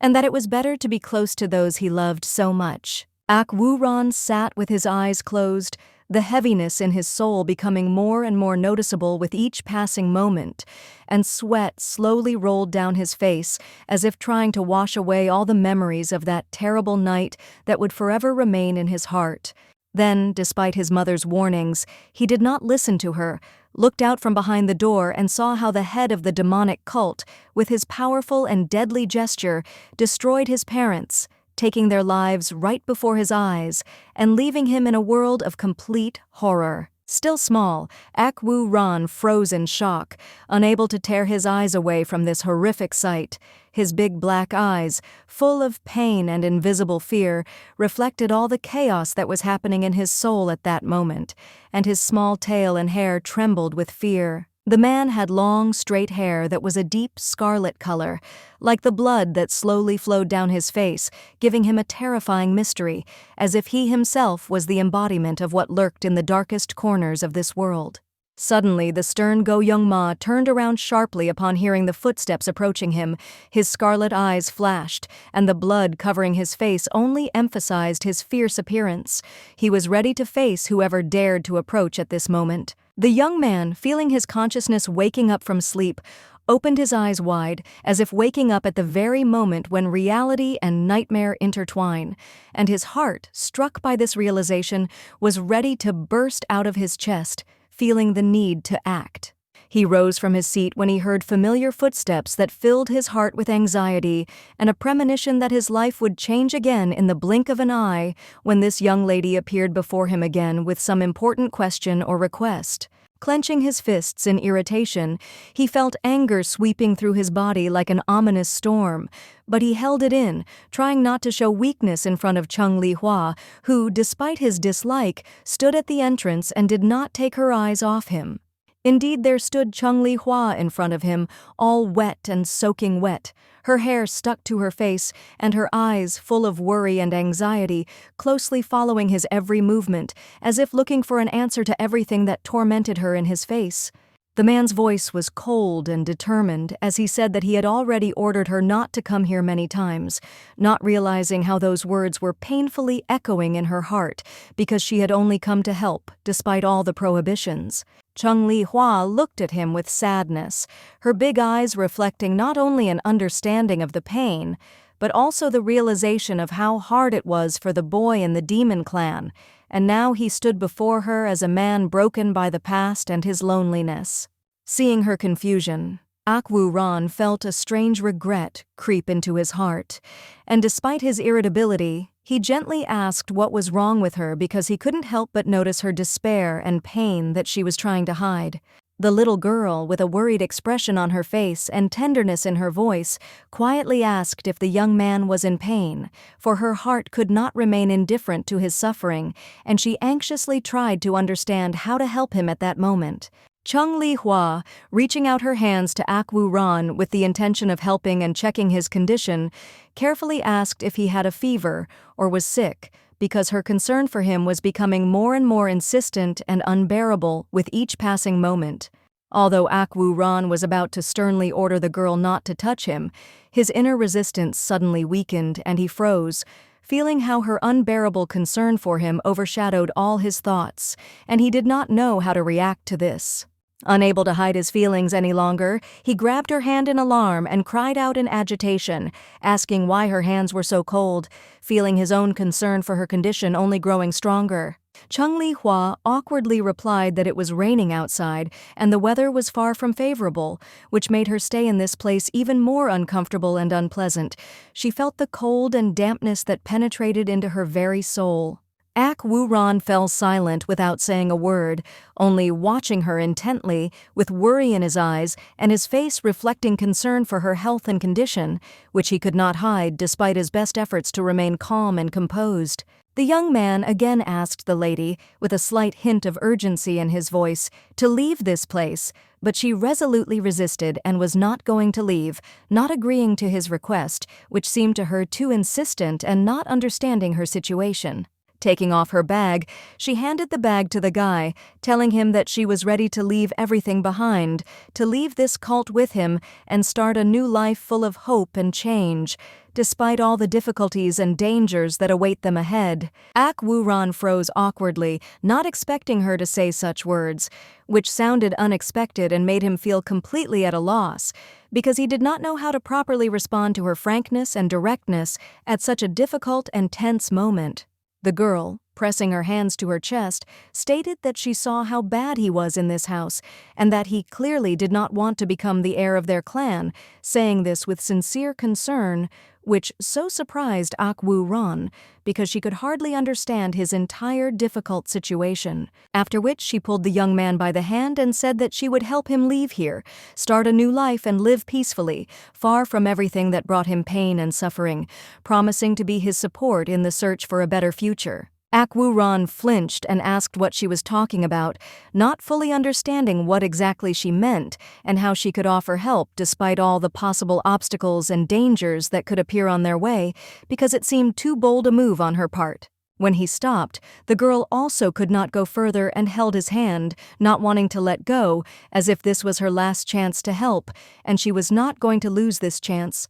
despite all the doubts and fears that gripped her. But a few moments later, when they had run a few meters along a forest path, hiding from the rain under thick trees, they were already racing together, not paying attention to any obstacles, only trying to move forward as quickly as possible, overcoming this thicket. Chung Li-hua walked confidently despite the rain that poured down tirelessly. Her face lit up with a smile as if she did not feel either the weight or the cold wetness, and each step was full of determination, as if she knew what awaited them beyond this rainy forest. Ak Woo-ran, silently following her, did not know how to properly respond to her calmness and confidence, because he still doubted that he could cope with what lay ahead of them. But he continued to walk, since there was no other way and no other choice. The little girl, pointing to an old wooden staircase located deep in the forest, added that when he reached its foot, he would definitely find a village there where he could take shelter and perhaps rest a little before continuing on his way.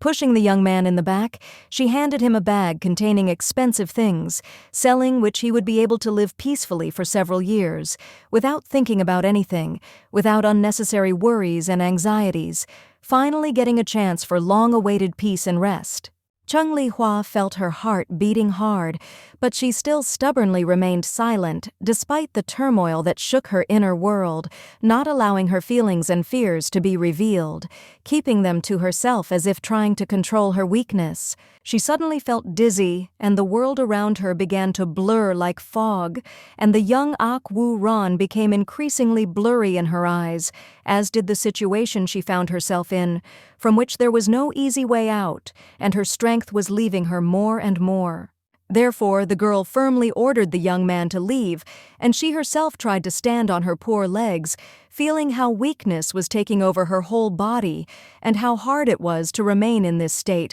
not wanting to show her helplessness and vulnerability. Clutching the bag to himself, the young man with his hair down looked at his companion in shock, with sadness in his eyes, as if understanding what she was doing for him, but not knowing what to say to at least slightly ease her suffering and restore her feminine confidence. The rain dripped down his face and wet clothes, penetrating every fold of his clothing, but finally he closed his eyes and turned away, deciding to obey the beautiful lady's command, no matter how hard it was for him, knowing that there was no other way and there would be no other choice. He began to walk quickly up the steps of the stairs, feeling the raindrops running down his skin and clothes, but despite all the external circumstances, he continued to walk without looking back, without stopping, as if everything else had ceased to matter. Chung Li-hua, having calmed down, stopped and, feeling her strength drained away, suddenly fell down, tiredly sinking onto the cold floor in the rain,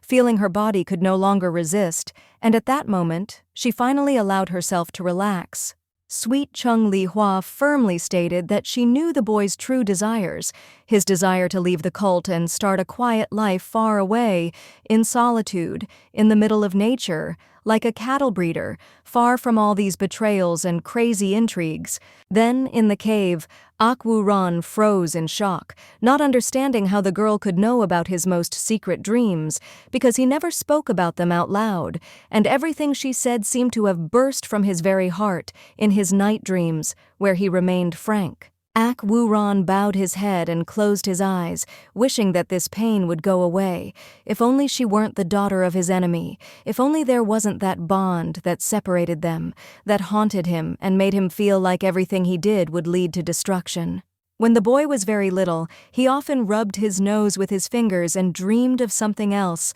of how he could live in a world where there were no enemies, where there was no need to fight, where he could be free, protected, and not fear for anyone. Go Young-ma knew the child's father and communicated with him often, as their lives were intertwined in some hidden ways, and their relationship was always wary, full of hidden meanings and unresolved secrets that no one dared to speak out loud. The protagonist's father then introduced his son to his old friend, a strange man with red hair, who despite his unusual appearance and silent character, hid behind himself a whole story full of secrets and mysteries that could change everything. The two men sitting on the veranda peacefully drank sake, chatting, and looked like old good friends, enjoying the moment and the warm evening, where every sip of the drink seemed to bring them closer to even greater mutual understanding and friendship. Back then, the head of the demonic cult didn't look dangerous. He sat motionless, calm, with red hair that contrasted with his pale skin,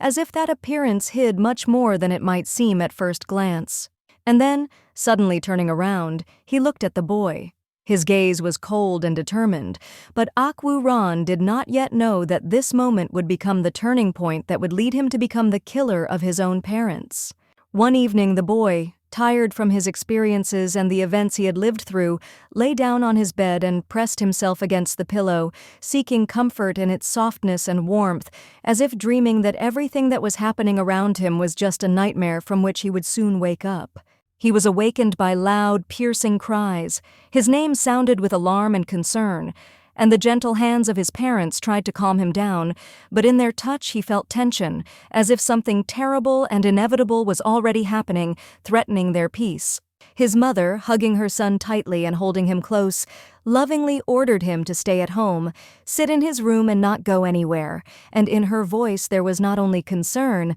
but also a hidden fear that could not go unnoticed. Akwu Ran, obediently following her instructions, remained in his room, but curiosity got the better of him, and he began to eavesdrop on the conversation behind the door, where a strange stranger, with a menacing expression, demanded that his parents confess where they hid him. The child sat in silence, hiding in the closed space, in the place where he was hidden, and quietly, barely breathing, listened to the adults arguing, feeling how his little heart was beating faster from fear and uncertainty of what would happen next, and what would happen to him if he was discovered. He sat in the dark closet that stood in his room, hidden and absolutely motionless, as if his presence might be discovered at any moment, and he could not allow himself to be found until all was quiet behind the door. When the screams finally died down, Akwu Ran quietly, with great anxiety in his heart, went outside, with the sincere hope of calling his mother.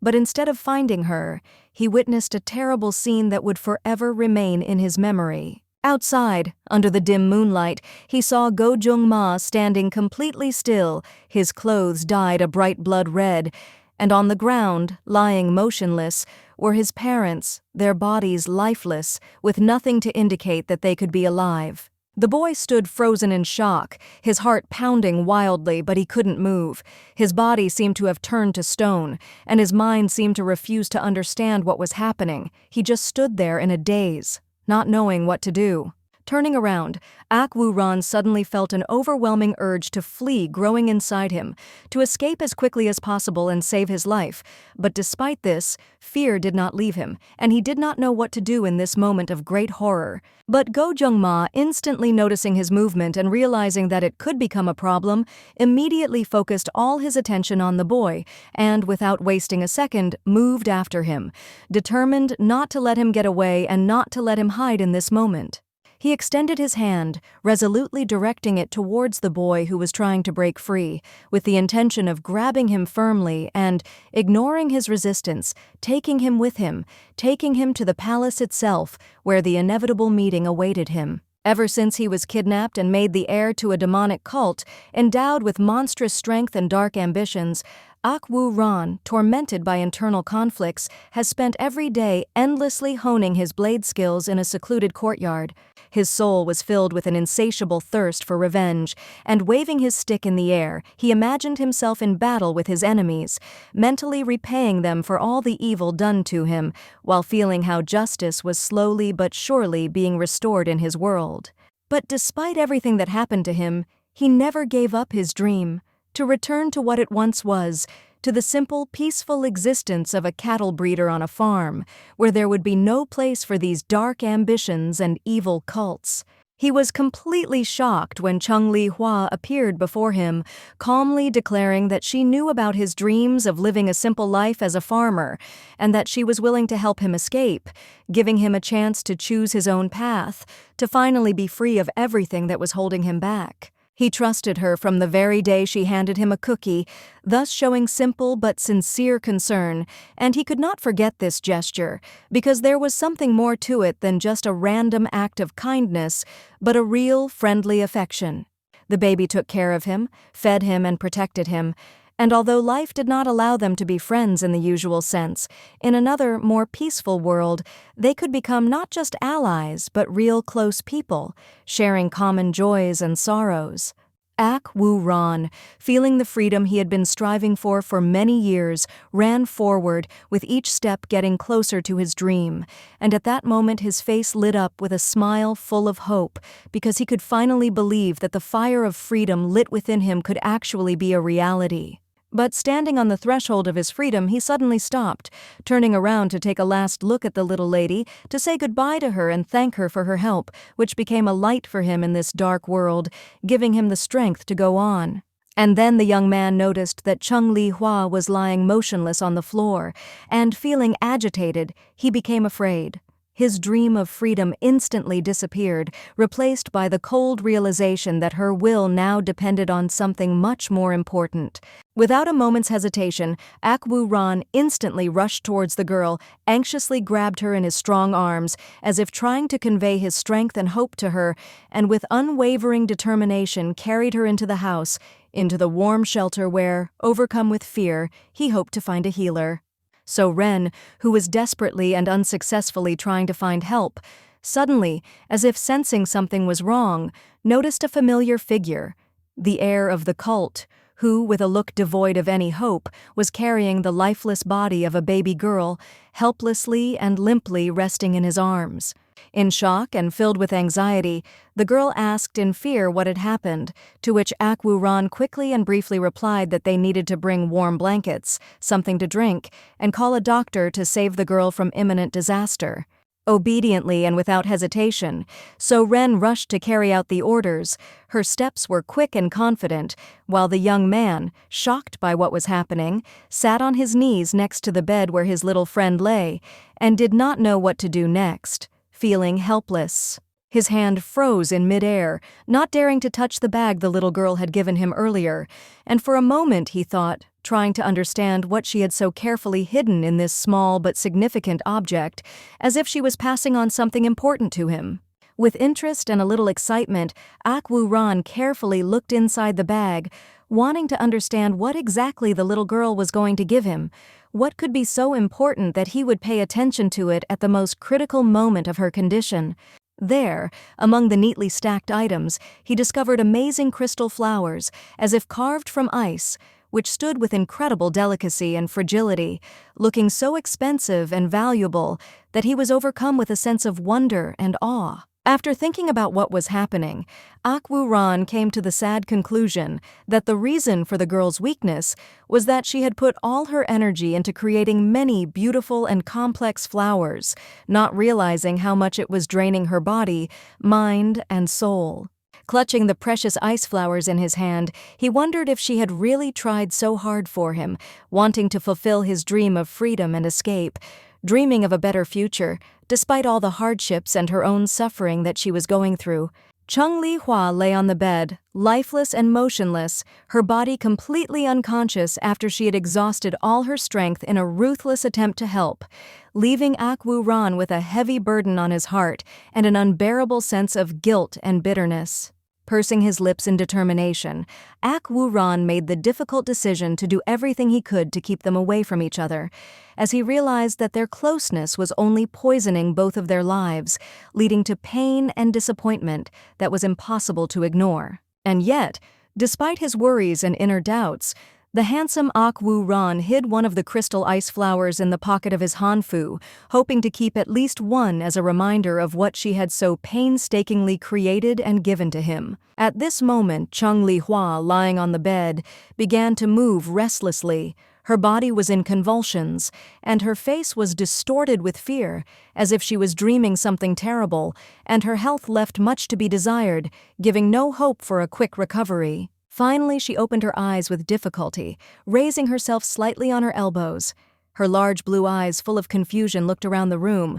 trying to figure out where she was and what was going on. her thoughts confused by the anxiety and confusion she felt. Seeing the young man sitting next to her bed, she asked in surprise why he was still there, and whether he had already fled from their clan, as seemed logical to her, since the circumstances would require him to leave immediately so as not to find himself in real danger. The young baby, holding back her tears, could not contain her feelings and began to cry, realizing that his decision not to escape was due to her, and that she had ruined everything, ruining his chance for freedom, becoming the reason that his escape never took place. He clutched the flowers in his hand tighter, as if trying to hold on to the last of his strength, and Ran, screaming, said that he didn't care about her, but he was lying, wanting to get rid of the girl he couldn't stand anymore despite his feelings. The poor little girl was crying quietly, and her heart was full of pain. She could not understand why everything was so difficult,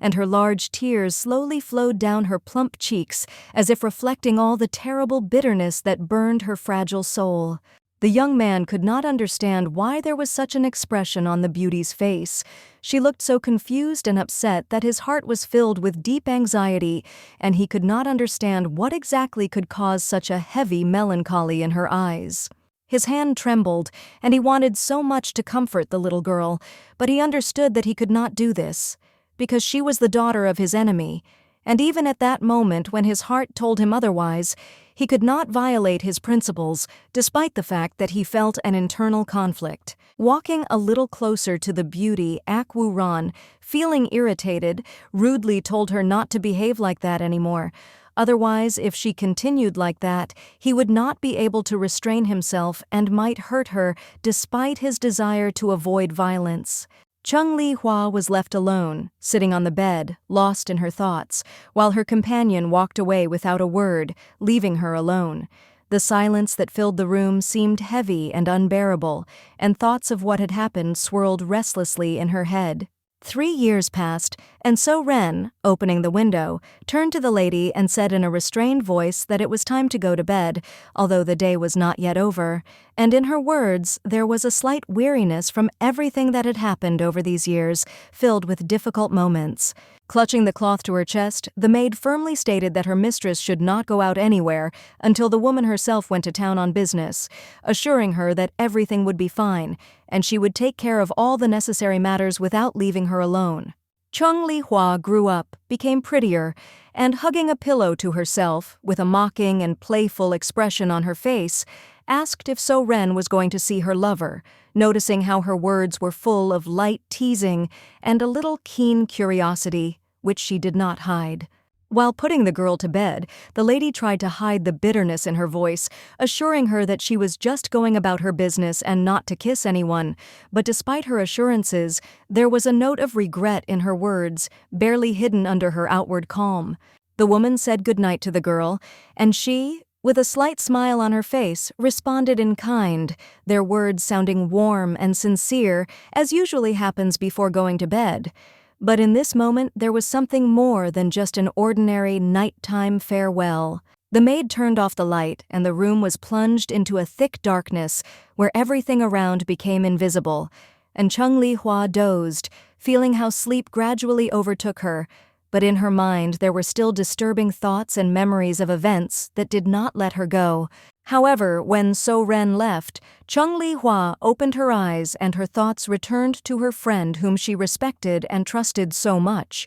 She thought about how he continued to cultivate in seclusion, hiding from everyone and remaining in his own world. On that rainy day, he returned the bag of treasures to the girl and then went back to his cave, where he decided to remain alone, immersed in meditation, completely detached from the outside world, and it seemed that everything around him did not matter. Clenching her fist in anger, the girl noticed that some of the ice flowers in the bag were missing, and although she tried not to show her resentment, she clearly understood that Ran had kept a few for himself, and this awakened a hidden resentment and a desire to restore justice in her. The upset beauty turned away, and without saying a word, lay down on her other side, trying to hide her feelings. But everything was seething inside her, and she could not get rid of the feeling of anxiety that continued to pull her into the unknown. Suddenly, she saw a small piece of ice next to her and asked in surprise what it meant. Was he really going to take away her chi energy again like before?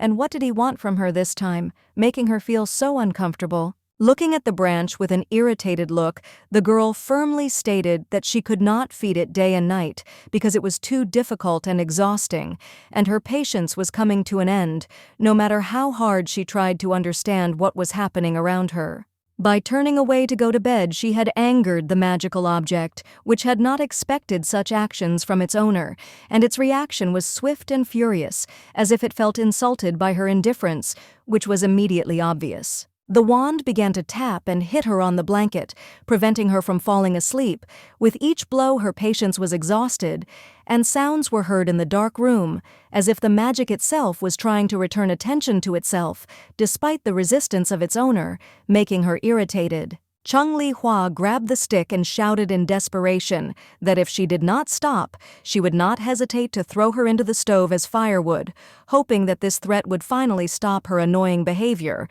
and return the long-awaited order to her rest. Suddenly, Chung Li Hua froze, feeling her heart clench, and magic, dark and demonic, suddenly penetrated her consciousness, and she could hardly understand where exactly this power came from, leaving her completely confused and anxious. Standing up, she quickly walked to the exit, and leaving the room felt the sharp smell of blood, which immediately attracted her attention, as if filling the air with anxiety, forcing her to move in that direction, not having time to tear herself away from this feeling that something important was happening nearby. The beauty took a bag of red beads with her, ready to use them for protection if the situation got out of control, because she knew that they could help at any moment if the danger became real and the threat began to manifest itself. Looking around in confusion, the lady began to think about what could have happened that made her act so abruptly. Her small steps were confident, but she felt how anxiety and worry were growing with each passing moment.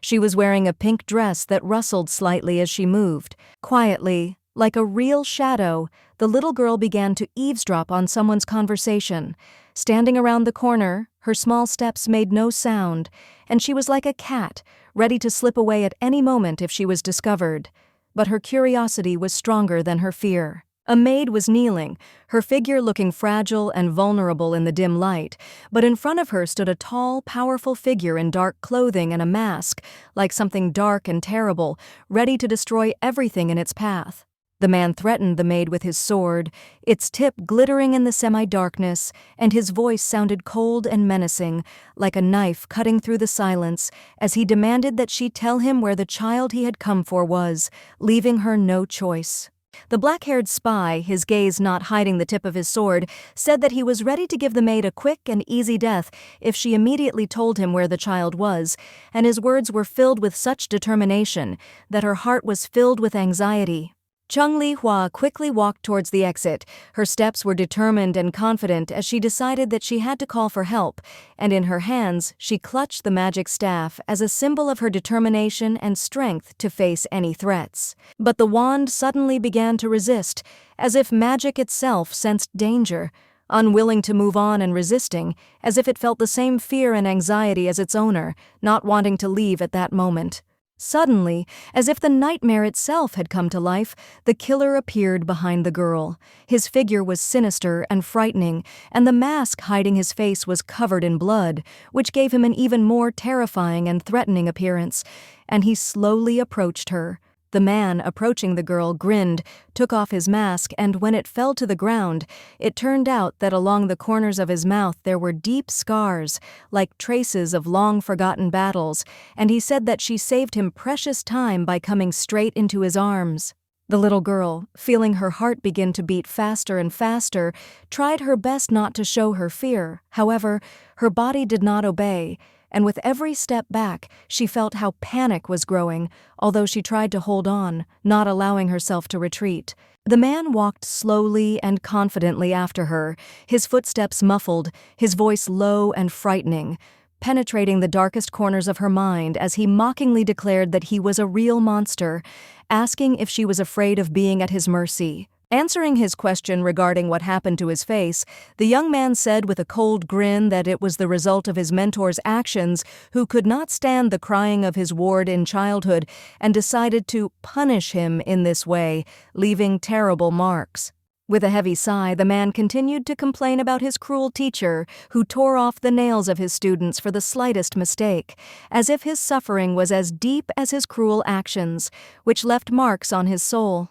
The girl, trying to hide her real fear and play the role of a naive fool with a sly expression on her face, suggested that the guy play hide-and-seek, hoping that this would distract his attention and give her the necessary minutes to figure out how to escape from his icy grip. The man began to say in a joyful and crazy tone that he had always dreamed of playing with someone, but this time he had come here with a different purpose, with the intention of cutting off the lady's head, mocking her naive attempts to escape. The guy's mood changed instantly. He stood up abruptly, lost in thought, and said that the one who hired him was too vague and did not say anything specific, leaving only a vague goal and unclear instructions, which only increased his anger and irritation. The terrified Chung Li-hua suddenly realized that before her stood a dangerous assassin from the Ice Palace, who had patiently waited for 3 long years for the right moment to carry out his cruel revenge, and in his eyes there was an icy determination to complete his plan. Smiling tensely, the girl, with a sly and slightly mocking expression on her face, declared that she could not play hide-and-seek with him without a head, and seeing his doubt, the killer, surprised by her audacity, finally agreed, feeling that her words were hiding something more. The man added with a cold expression on his face that if she really wanted their game to be fair, then she should give him permission to cut off the other limb, and then, in his opinion, everything would be in full accordance with her terms and rules. The sweet noblewoman, looking at the man with horror, asked in fear what part of his body he was going to cut off, and the mercenary, who seemed absolutely ruthless and emotionless, suggested that she choose herself, as if her life now depended entirely on her decision. Frowning and holding back all her emotions, Chung Li-hua resolutely rolled up her sleeve and extended her hand, ready to do anything to somehow confuse this cruel killer and leave a mark on herself, hoping that this would help her maintain at least a small amount of control. The guy, feeling the weight of the blade in his hand, clenched in the grip of his determination, sternly ordering the girl not to move, because any slightest movement on her part could lead to unpredictable consequences, and he was not going to waste time on unnecessary risks. The little girl, already prepared for the pain, waited with her eyes closed for the blow, but when nothing happened, she opened her eyes in surprise, not understanding why everything was taking so long, and feeling a strange sense of bewilderment that everything could suddenly change. A magical branch, as if the magic of nature itself had come to life at that moment, quickly appeared right in front of the man's face, not giving him the slightest chance to complete his blow, stopping him at the last moment and as if sending a warning that the girl's death was not destined to overtake. Behind the man, as if out of nowhere, another human figure appeared. Its movements were quick and confident, as if this person had been waiting for the right moment to intervene,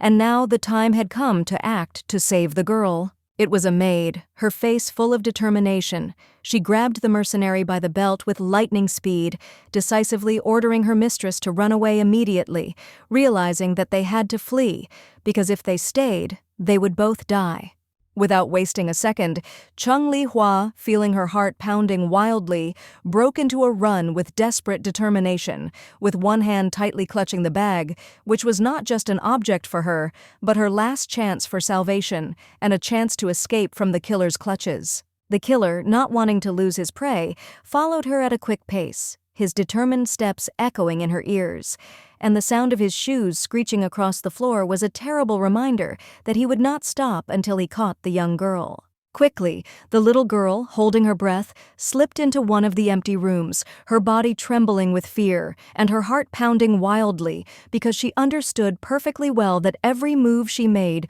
could give away her location to this deadly pursuer. Hiding behind the screen, the girl knelt down. Her whole body was exhausted and almost immobile, and her eyes were full of tears that could not be held back. She could not hide her emotions and, covering her face with her hands, began to cry quietly, unable to find the strength in herself for anything else. There, behind the thin walls, a threatening man was approaching with every step, his footsteps sounding like a harbinger of imminent disaster, and in his hands he held the tip of a blade, with which he was ready to deliver a fatal blow at any second, if only he could find her and catch her. The little girl clutched her mouth, desperately trying not to make a single sound. Her breathing became intermittent, and tears, unable to hold back, dripped down her cheeks like little raindrops, trying to hide her presence. But every sound seemed too loud. Desperately, Chung Li-hua closed her eyes and clenched her fists, mentally calling out to her father, the head of the cult,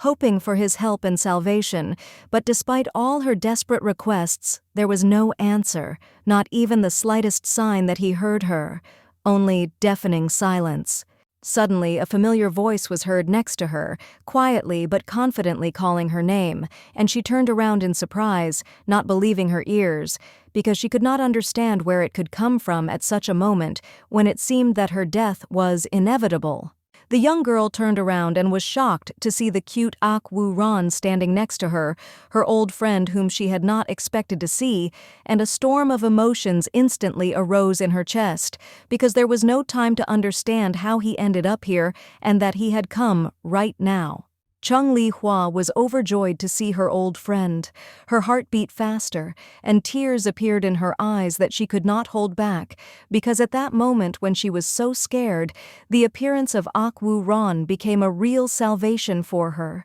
The young man had grown up and become even more attractive. His face radiated confidence, and he was wearing an elegant light hanfu. His hair was neatly tied into a ponytail, and he looked like a real hero who had just stepped out of the pages of an ancient epic book. Like a character from an epic story, the boy, without hesitation, stated that he felt how much the lady needed his help, and therefore decided to go and personally check on her condition and make sure that everything was all right. Wiping the tears from his companion's face, the guy, with sincere concern in his voice, said that he was glad to see her safe and happy, that she was finally okay, and that her suffering was not in vain, because he was always ready to support her in this difficult moment. Through tears, barely containing her emotions, the beautiful girl forced out the words that she was being pursued by a hired killer, and that despite all her efforts to hide and avoid him, she could not escape this merciless pursuit.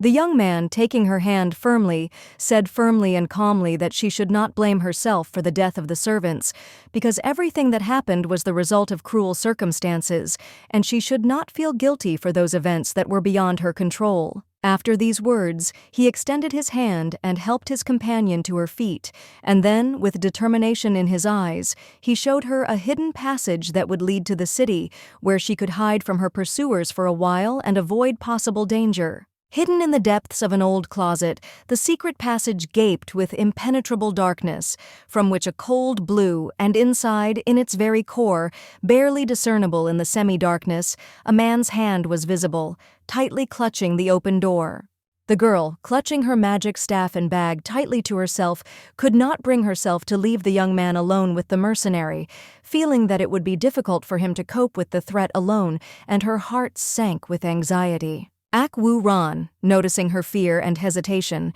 confidently replied that the killer did not come alone, but with a whole group, and despite this, he was ready to protect her at any cost, even if it meant facing numerous enemies. He stood between the girl and the threat, protecting her with his body until demonic qi began to spread around. Its ominous cold could be felt, and the smell of blood filled the air, causing the girl's heart to beat faster in fear. Grasping the blade tightly, Ak Woo Ron, with determination in his eyes, quietly said that she must run, and promised that he would fight the enemies himself, giving her a chance to escape and find shelter, because her safety was more important to him than his own life. Chung Li-hua pressed her lips together, her eyes filled with anxiety and fear, because despite all the promises and determination, she understood perfectly well that she would not be able to help in the fight, and that she needed to be by his side to somehow support him in this difficult moment. But in her thoughts, the thought increasingly sounded that he, despite his youth,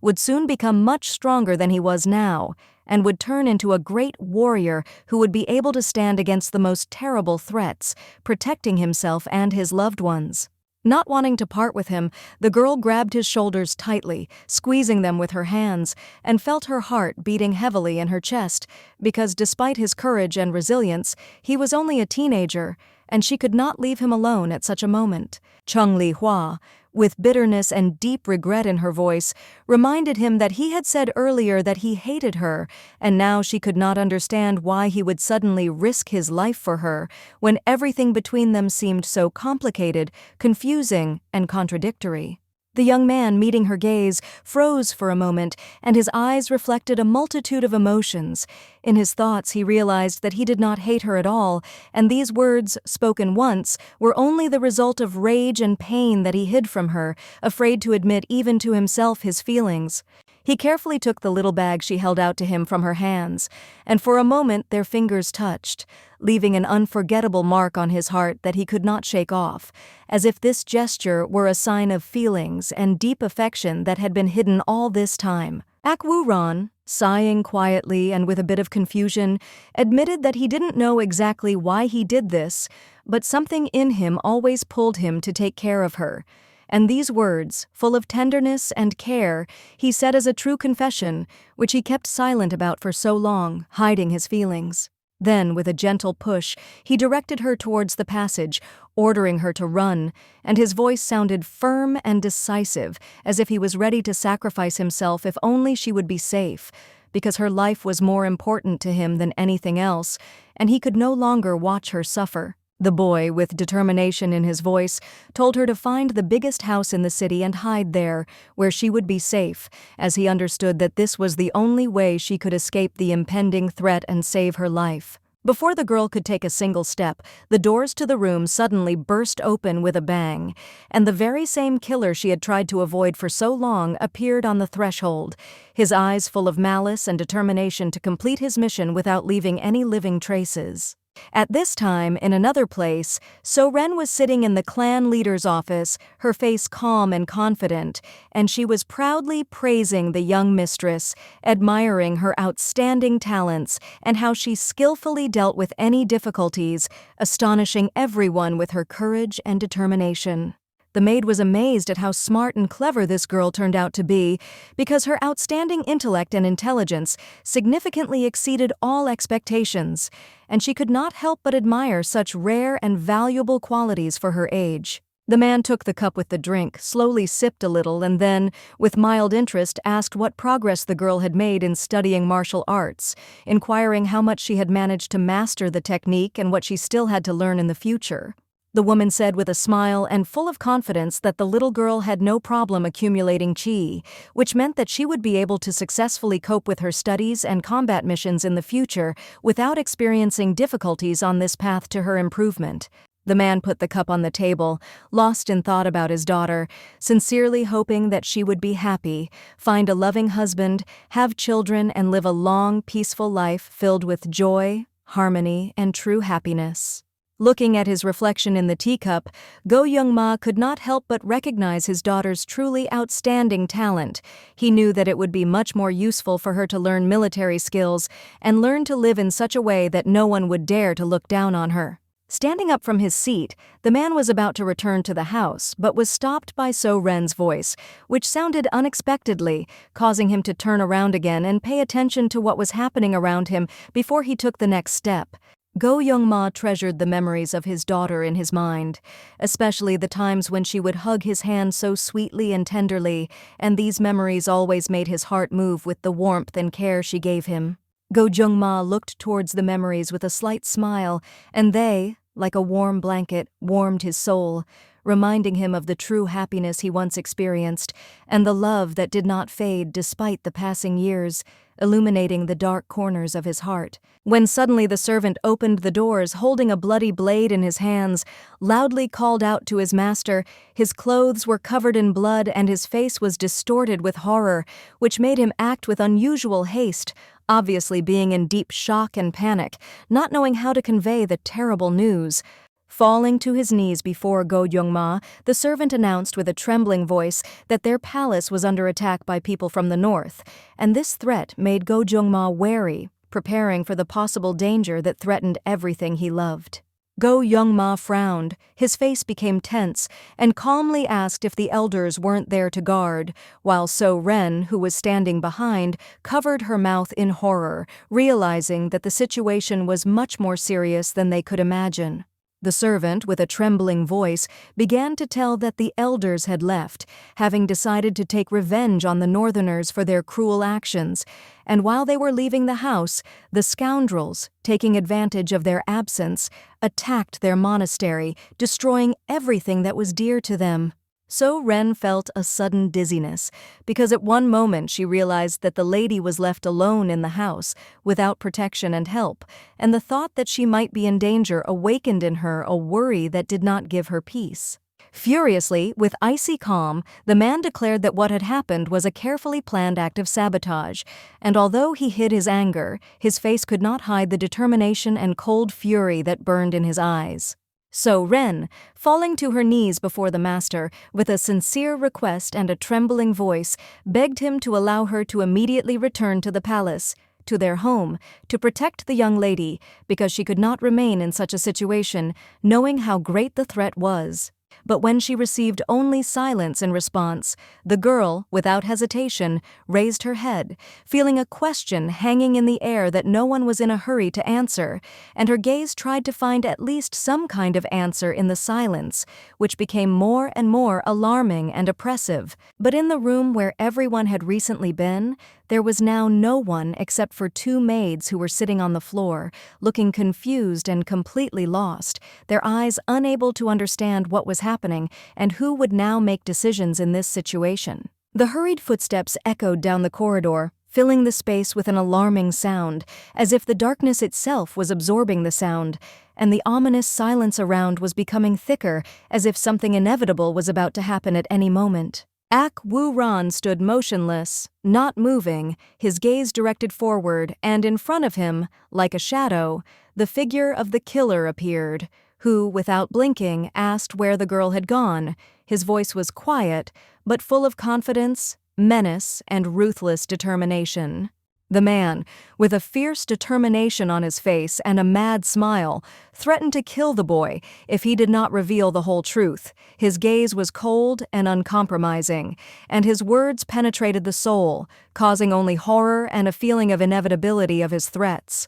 Woo-ran, holding himself as confidently as ever, blade at the tip, gave a decisive order to the mercenary to leave this place immediately, his voice full of authority, and his every gesture emphasizing his determination to not allow any further threats or violence. Chung Li-hua, sitting in a secluded secret room, covered her mouth with her hands in horror. Her eyes were full of fear and anxiety. She could not calm down, afraid that her friend might be harmed, and her every breath was filled with worries about his fate. Shrugging his shoulders, the mercenary explained to the boy that he could not leave this place without the princess because she was his order, and his entire mission depended on her safety, so he was forced to act according to the plan, having no other choice in this situation. Woo-ran sighed heavily, his patience exhausted, and feeling the internal fire raging in his chest, he angrily ordered the other person to disappear, as his constant irritation was beginning to threaten his further peace,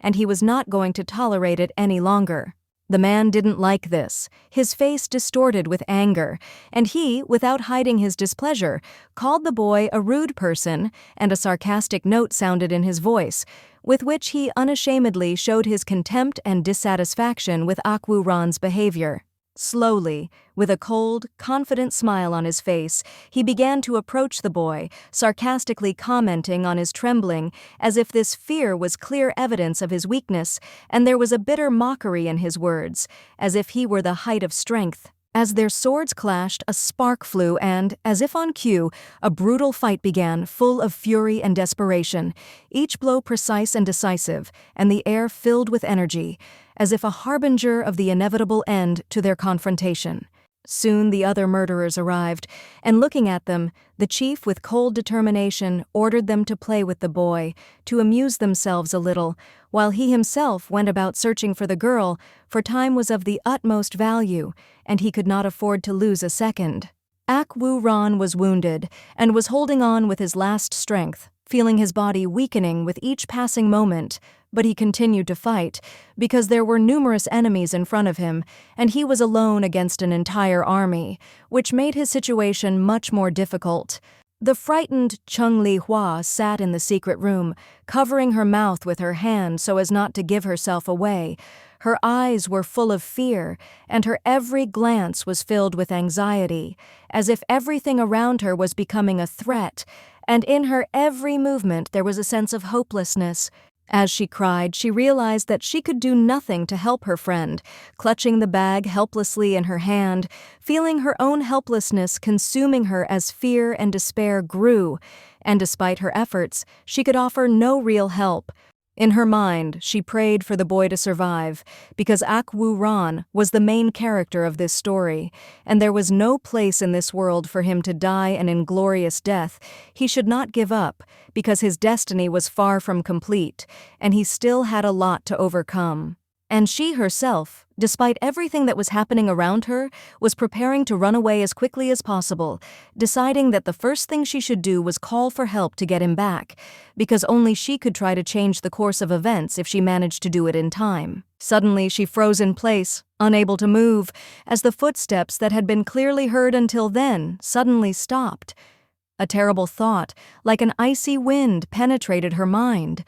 What if the main character, Ak Woo Ron himself, still died despite all their efforts? This story had long since moved beyond the usual plot, and she felt everything turning upside down. The girl's evil mother was dead, and now the Northern Palace had declared war on them, ruining all their plans and threatening everything that was important. The little girl, in deep shock, clutched her things in her hands, pressing them to her chest, trying to hold on to at least some support in this world, not knowing what to do now, because every step seemed wrong, and ahead there was only uncertainty and fear. Her eyes instantly opened, and as if suddenly remembering something important, she realized that she had a secret weapon in her hands that could be the last chance in this hopeless situation, giving her confidence that she could still help. In her hands was a bag of red beads that emitted a mysterious glow, as if they themselves were a source of power, ready to explode at any moment and become the weapon that could change the course of this entire dangerous game.